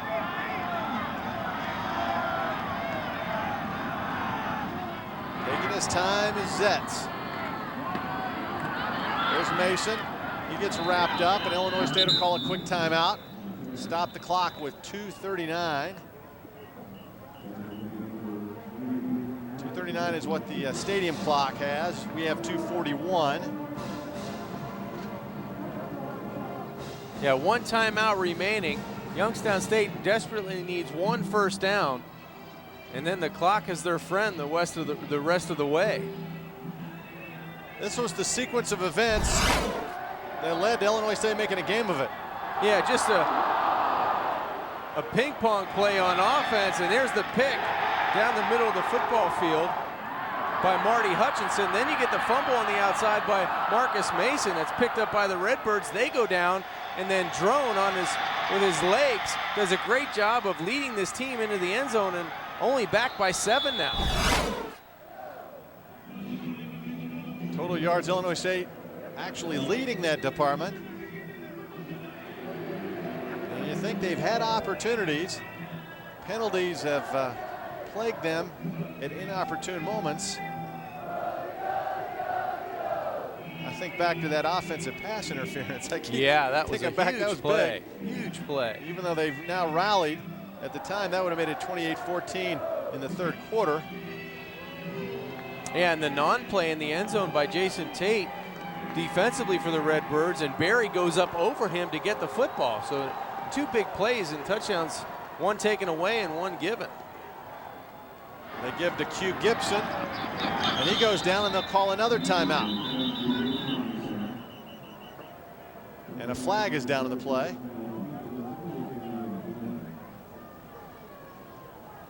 Illinois State is pointing towards the Penguins, and the Penguins are pleading their case. TJ Peterson was really upset, the wide receiver for Youngstown State. Illegal formation, only 6 men on the line of scrimmage. The penalty is declined. It's 3rd down.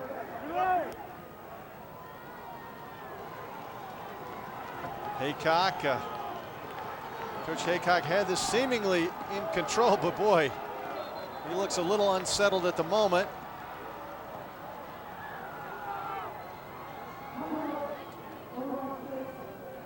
And Illinois State had called that timeout, but I guess there was some confusion as to whether the clock stopped on the penalty. Right.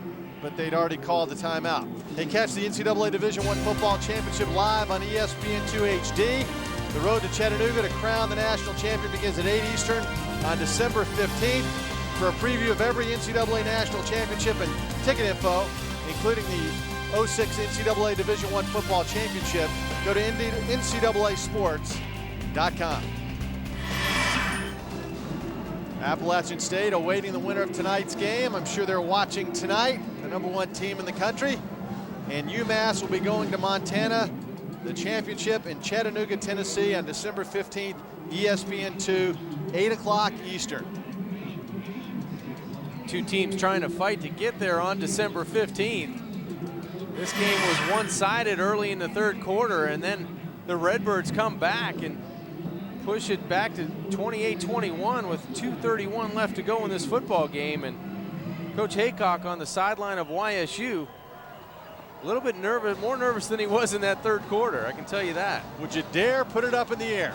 No, I think you run the football and you put it on your defense to try to come up with a stop. Tom Zetz, junior quarterback from Boardman, Ohio, wears that unusual number 24 from the shotgun, trying to draw the Redbirds off, and instead he drew one of his own players off. Louis Irizarry was in the slot and he flinched. Dead ball, false start number 81, 5-yard penalty, repeat third down. So now it'll be third down and 14. I still think you have to run the football. You have to get the clock started, and you have to keep it going and put the game in the hands of your defense. You've got a great punter. You kick the football and pin the Redbirds down and see what happens with your defense. Zetz has been terrific passing it on third downs, but this would be dangerous on 3rd and 14. He's going to try it. Lets it fly. And it's incomplete. For a moment, I thought Rory Berry had made another unbelievable grab, but that hit the turf and stops the clock. Looked like Zetz trying to roll to his right side. Looked like he threw a good ball, but that ball is clearly on the ground. Good coverage. The ball was just to the outside of the outstretched arms of Rory Berry, and that's a big play for the Redbirds. No time off the clock. They're going to get it with over 2 minutes and probably 15 seconds to go in this football game. And that last play only took 4 seconds off the clock, and now they'll punt it away. Bishop again going for that right corner. And it bounds out of bounds. Nice punt down to the 12-yard line. But John, you brought up a good point. The first 3 and out, with about 5 minutes to go, they passed the ball, and then there they tried to pass. Yeah, I think with those two, you combine the two plays, you probably take a minute off the clock at least. At least. But that was a good punt, you're right. You leave it in your punter's hands. So he puts the Redbirds back on the 12. Here comes the blitz, dodging trouble. And Drone goes down. Time ticking away. Redbirds have no timeouts remaining. Crowd getting into this one now. Luke Drone fires it, almost intercepted through the hands of Laurent Robinson. Great pressure again from Jeff Koval, the linebacker. We've said his name at least a dozen times this evening. Does a nice job of eluding the block on the line of scrimmage and gets into the face of Luke Drone. Right side of your screen, you'll see 51 appear again. He goes right by 2 would-be blockers and almost gets the tip for his partner on the edge, Jason Perry. Pressure has been the key here on the first 2 plays of this final drive for Illinois State. Can they protect their quarterback? No! He goes down. Chris Goffer. They stole the football too, but they're going to call him down, so it'll bring up 4th down. Great pressure on the first 2 plays, and again, Simons is the first guy there, and then Goffer, the safety, comes in for the sack. 4th down and a country mile. Drone intercepted. Intercepted and out of bounds. That'll do it. James Terry gets the interception. Terrific job. Great series by the Youngstown State defense.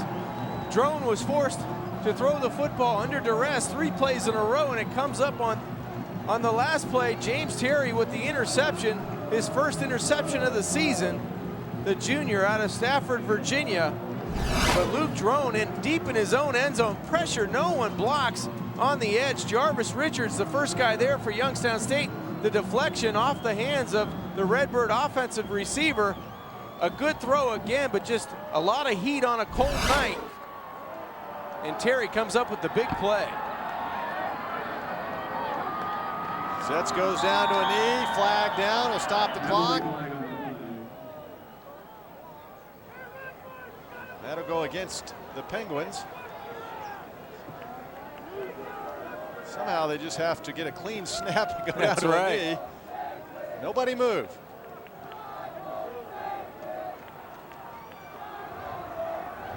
Illegal motion, number 9.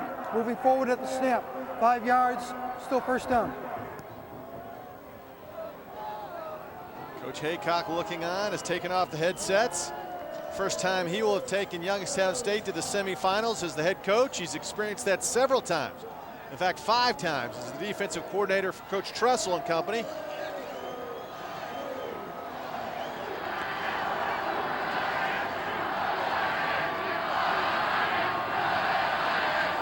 will be the last snap of the football game, but again. I think Coach Haycock's going to practice this victory play because everybody keeps jumping off sides. Dead ball encroachment on defense, Oh, there we 5-yard go. penalty, still first down.